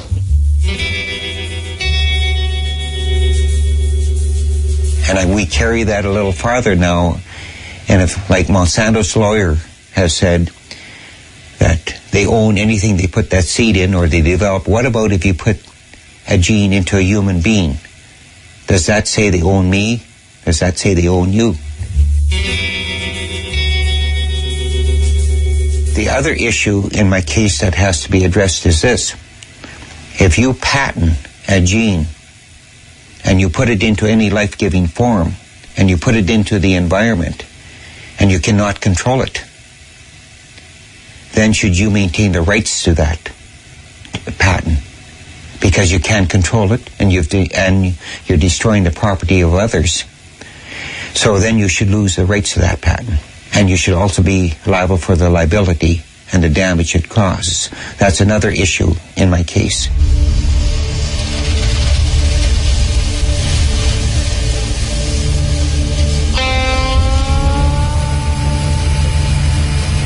You are listening to Muta Baruka. Continent with Muta Baruka. We are listening to the whole of it.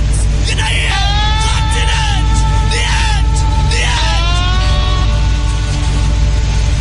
REFM. Thought-provoking. Always smoking. I was from one end of South Africa, whether it was Johannesburg or Durban or Cape Town.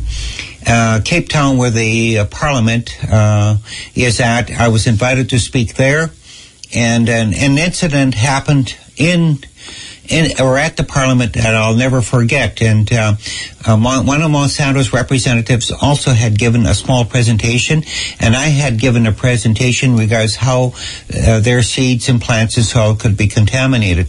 And coming out of the assembly, the Parliament assembly, I ran face to face into Monsanto's representative from Johannesburg, and he was very, very, I would say, rude.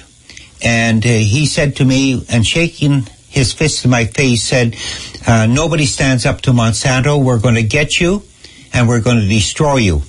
And he also went on to say that when I get back to Canada, I was going to be in big trouble. And sure enough, 3 weeks later, when I got back to Canada, Monsanto launched another lawsuit against me for $1 million. And for all their court costs, because they said I was stubborn, I was arrogant, I didn't do what Monsanto wanted. And after another year of trial, the same judge as the first one that I had in the federal court, awarded Monsanto $153,000 of court costs. They didn't get the $1 million. So I am now faced with an additional cost if I would lose my case in the Supreme Court. But that shows you how they go out to intimidate, harass, and put a fear into people by threats of lawsuit and also doing lawsuits against farmers. In May 2004, the Supreme Court of Canada announced its decision. 1. Percy Schmeiser did infringe upon the patent owned by Monsanto Corporation by illegally seeding his canola, which was contaminated with Monsanto's GMO seed. And 2, because he did not actively use the patent, he is not required to pay any damages to Monsanto. At the same time as the judgment is being announced in Ottawa, Percy Schmeiser and his lawyer, Teresa Kresge, give a press conference in Saskatoon. There was, approximately $200,000 judgment that was set aside by the Supreme Court of Canada today, and that to Percy is a fairly major victory. Well, I really feel that the fact that I can save my farm, save my home without paying the cost to Monsanto, I was looking at a $200,000 bill. So that is a major victory to me. The first thing I said, I got a roof over my head. And that was very important to me. The court rules further. The patent on the gene allows the owner to control the entire plant. That is, the patent on the gene has priority over the ownership of the plant. Well, it says Schmeiser loses court battle to Monsanto. And as I said, and just was talking to another lawyer, that it could be the biggest win for us, or for the people concerned about GMOs. And time will only tell, and I'm sure that the Supreme Court in 4 or 5 years will have to revisit, because with the results of their decision could mean that a corporation could control almost anything that they put their genes into or anything they put their patents on. That's the way it stands right now. Also, some people, legal people, have expressed that maybe it was a wise decision, that eventually now Monsanto will be faced to be able to have to control what they put into the environment on the liability issue. And if they put something in the environment that they apparently and it's known they can't control, they'll take a second look at it if they put something in there, and they're going to end up with massive lawsuits which can break the company.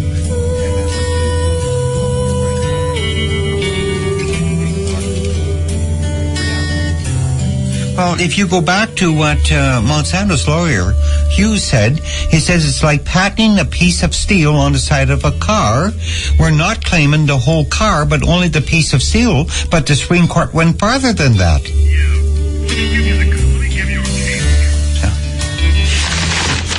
I was just been talking with Nathan Bush, the one that phoned you yesterday, and he was really telling me, he said, I had a great victory yesterday, and he said that we should phone up Terry and really give him encouragement. But he said what now has happened is that farmers could break Monsanto. If every farmer would phone up Monsanto and say, I think there's some of your GMO canola or soybeans in my field, come and get it. We don't want it here. Or we think some of your GMO seeds of canola or soybeans are in my seed, come and get it. How would Monsanto be able to take a plant out of a farmer's field? How would they know if it's a canola plant when the seed is the same and the flower is the same? So Monsanto couldn't do it.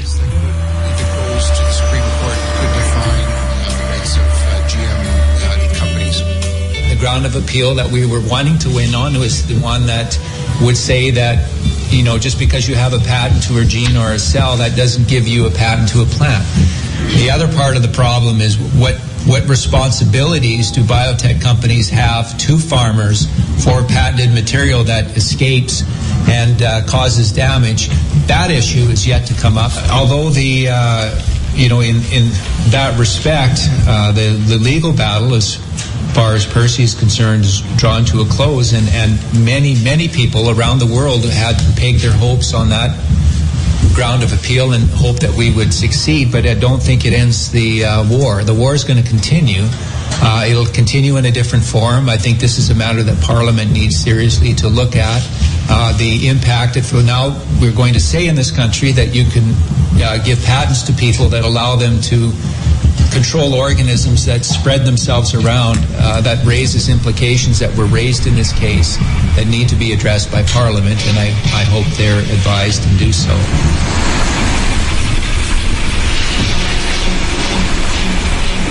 But I want to ask you a question. It's been reported by our national broadcaster this morning that the Supreme Court ruled that you deliberately planted a genetically modified Monsanto seed in your crops. And I just want to know if this is a correct report or if you could straighten the record for that for once and for all. In my view, if you're not planting something intending to grow a Roundup ready crop, meaning some crop you're intending to spray with Roundup, I don't see where that goes. But as far as the Supreme Court was concerned, and the lower courts latched onto that too, the cultivation of plants with the gene in it was sufficient to be infringement. Today, as I said, it's a personal victory. 6 years of legal battle. When we stood up to Monsanto back in 1998, we never realized it would ever go this far. And one other point I'd like to make, especially comments from about the biotech industry. You always have to remember, Monsanto laid the lawsuit against me. I did not lay the lawsuit against Monsanto. They were the ones to start it.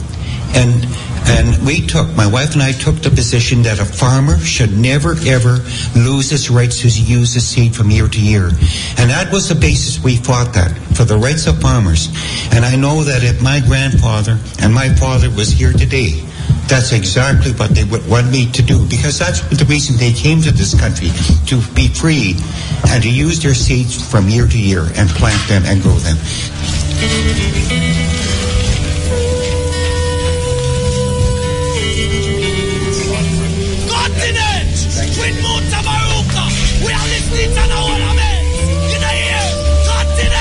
Monsanto's patent on a gene is valid. And wherever that gene arises, by whatever means, in any higher life form, they own and control that life form. And when I use the term higher life form, I don't only mean seeds or plants. It's birds, bees, animals, even a human being. So now we have more questions than we have answers in Canada in regards who owns life.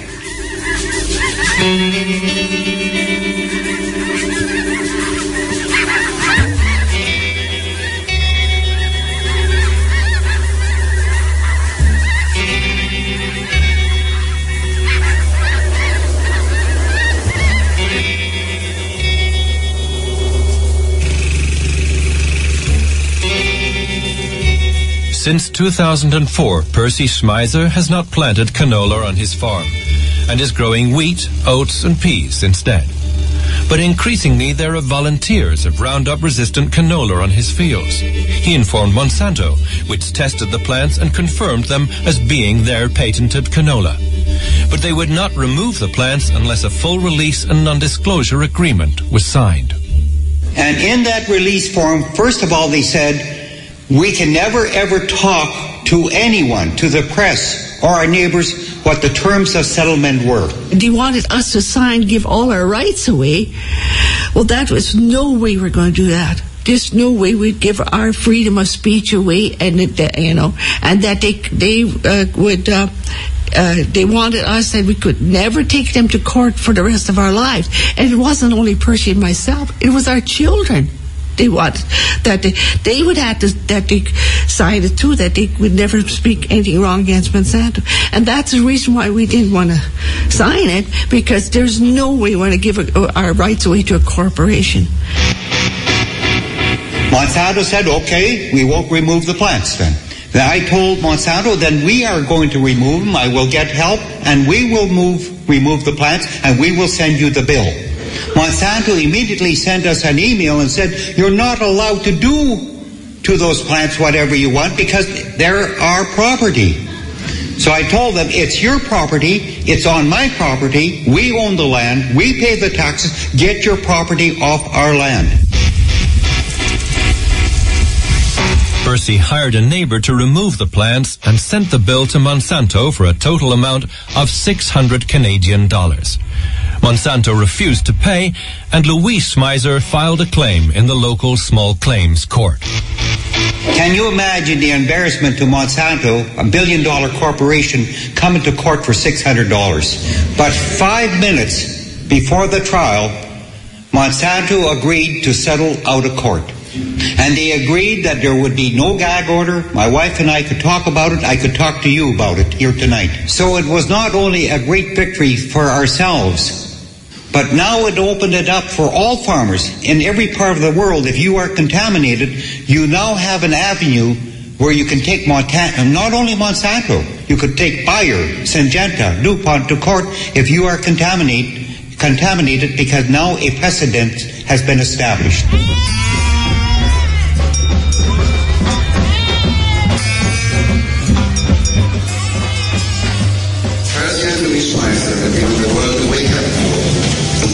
The jury honors the Schmeisers for their courage in defending biodiversity and farmers' rights and challenging the environmental and moral perversity of current interpretations of patent laws. It is with very great pleasure that I present the 2007 Right Lively Award to Percy and Louise Schmeiser.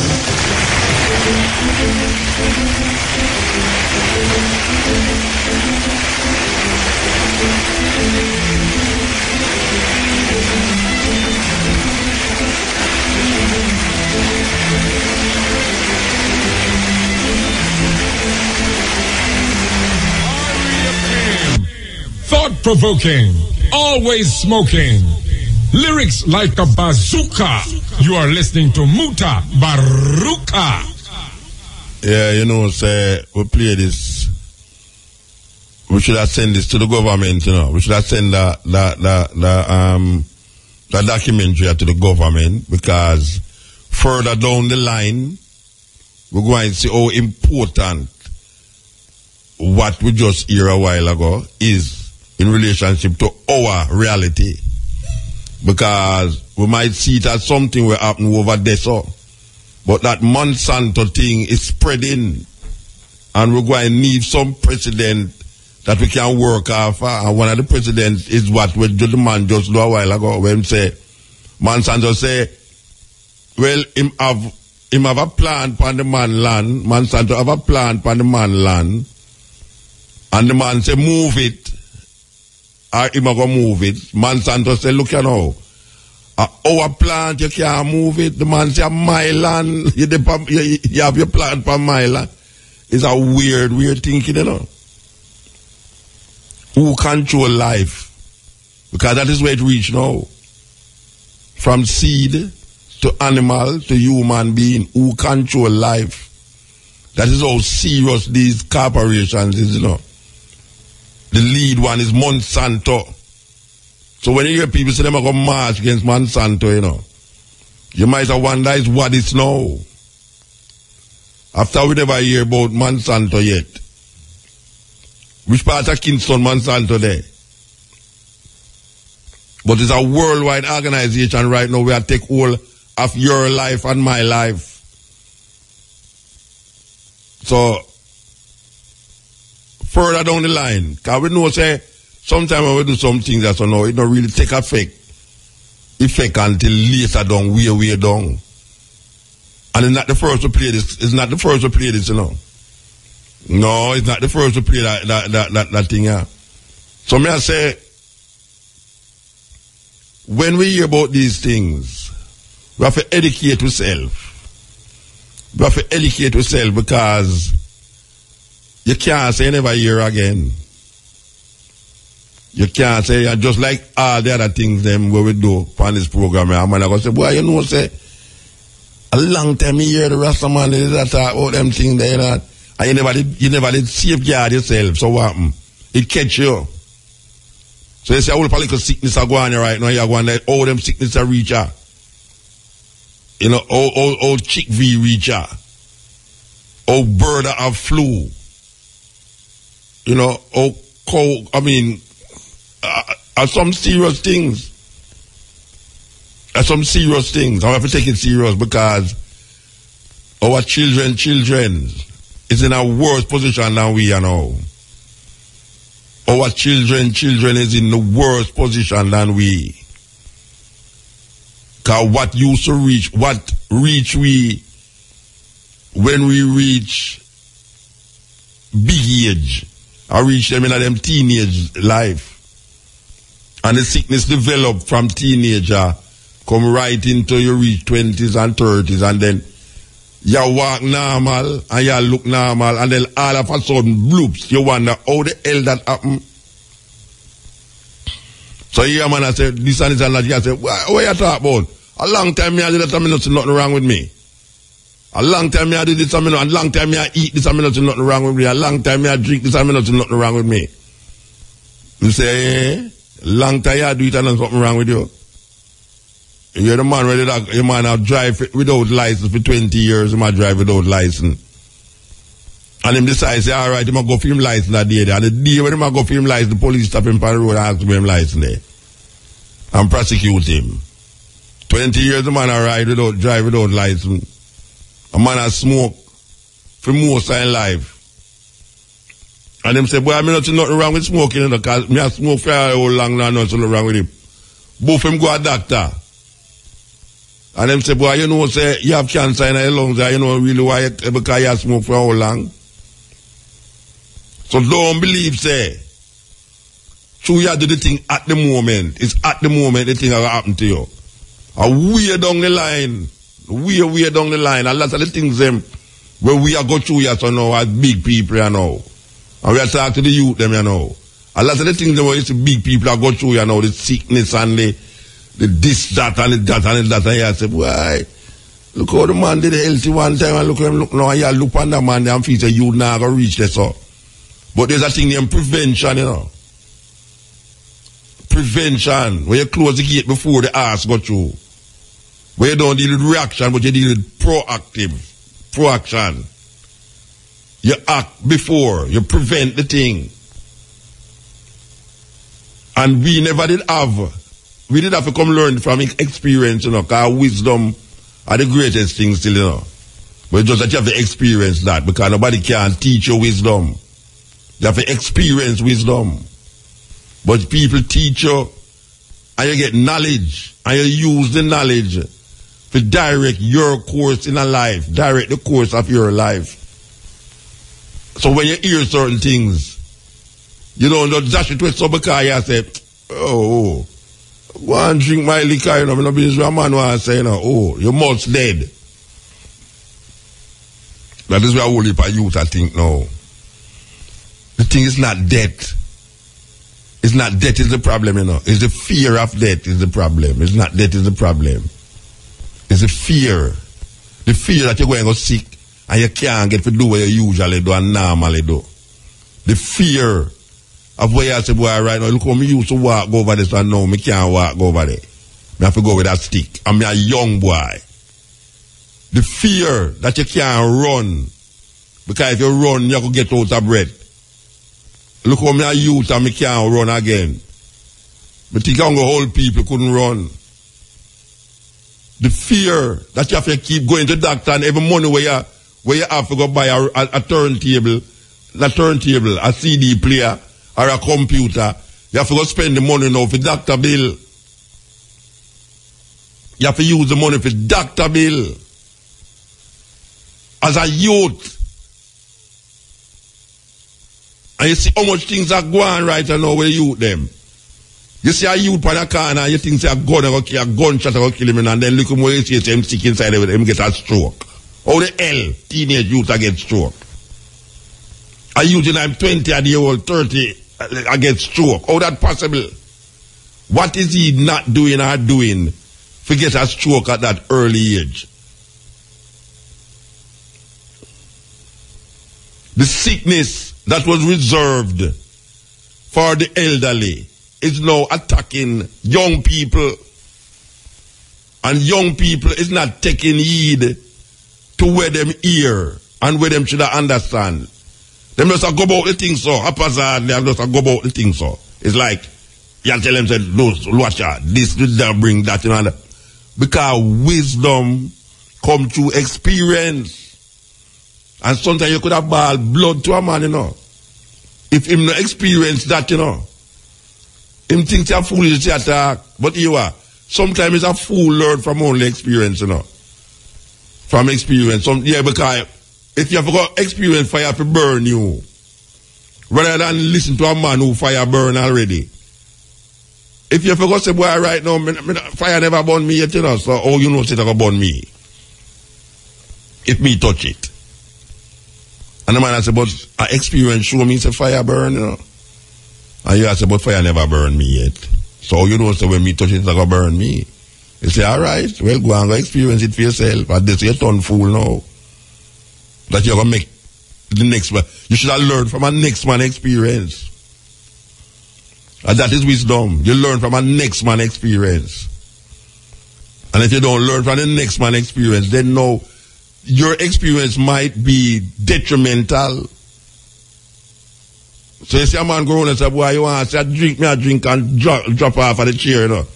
And you are going to say, boy, we could have never drop off a chair. It's like a man a drive, you know. And you have a road code. You have a road code where it says, don't do this, do that, do that, do that. He might say, oh, me, I told the man can't drive, make him crash, you know. And some man attack, you know. A man a drive bad pan road and say, oh, the man is an idiot, you know. Oh, if I was me, things say that could happen to me. And him go do the same thing with the man do. And him do it 1 time, 2 time, and nothing happening. Man say, see, they don't say that immediately. 1 time, the next time, him go boof him, lick down, boof. Sometimes him not dead, you know. Sometimes I love one dead beside him. Because the nature of a way for work that way there, you know. You put yourself in danger and the person with you. But all the thing go is that you stay alive and the person who you love dead. And then you start to feel guilty and don't say like, so boy, you know, say, if me never this, if me never that, if I could, I would, I should. So, we just say, within the level of Monsanto, you have to know, we who is carrying this message and showing people, say, watch out, there's an entity out there that is trying to control life. Seed is life. Whether it's a sperm, whether it's a little nut or a seed, is life. And there's an entity out there where I try to control life in all its forms. They have patent life. And we have to know how to counteract that. We can't just get up every day and just go on nonchalant like, you know, everything up. Well, it's when it stop go up, don't go place else to go it down, you know. So we just want them, because if you watch man to the danger, I don't want the people them, they know to the blood of the science of agriculture. Yeah, with you. You know, it's a little more we come forward with the stepping razor, the art of war. So we'll go back to another virtue, yes, sir. I lick down the floor, I see when I grow wheat. So here we are saying now. We hope so we could have bring some light to the people them and come on to GMO and Monsanto. And you know, say, this Saturday, from Laughing Waters right into the square out here, there will be a march. I see my bridge in Sakura. I go to New York for go take part in our next level. Because you know, say it's a worldwide thing against Monsanto, who control up the seed them no one attack, when they want to control up other things too, which is life. I don't know, that's how it work out. But you never, them have a way to go around things. They remember say them they do one people 500, 400 years ago, them they do one people, you know. So they might go around again for come around and do a different thing for own people again. So it's not a far-fetched idea when you hear the man say owning seed is owning life, you know. Because they did own people 400 years ago in a thing them called slavery. You were like a plant. Them root you out of your own land and carry you go for them, well, go to capture land where them capture. And then you work for them, and then when you're not them done with you, them get rid of you. So it's not a far-fetched idea. But we are warning the people them, and we are telling people them how we see the thing and how the thing a go. And when I carry you wide neither, because so it a go. It nah go like how you feel it a go, you know. Nah go like how you feel like it a go. So, we continue the journey. Different style, different music. Why you look my 12 tribe brethren them from them time there, cause one of the things in a 12 tribe where it really irritate me was the argument that if you start to bring food, people start to say you deal with, it's a food doctrine you deal with. Never forget that. And that was one of the reasons why a whole heap of ones did have to run left 12 tribe, because anytime you start telling them about ital food, man start telling you say a food doctrine you deal with, and it's not what going to you that defile is what come out of you. And you can't eat anything because the Bible says rise, Peter, kill and eat. And in that case it was food them that talk about. It was the Gentiles. So we did always in a conflict with that part of the doctrine. Where one group of ones, youth temples like myself, yeah, you know them time, they did say heightal livity. A man I tell you, say, well, right now, culture you deal with. But the reality of it, that is a holistic approach we have to work with. And one of the holistic approach, definitely, is the food. Definitely. So, we want to hear up all the 12 tribe, brethren and sisters in them who come recognize this. Recognize it, very important. Very, very important. This thing of eat what you grow and grow what you eat. And understanding the food that you take inside of you. And what come out of you.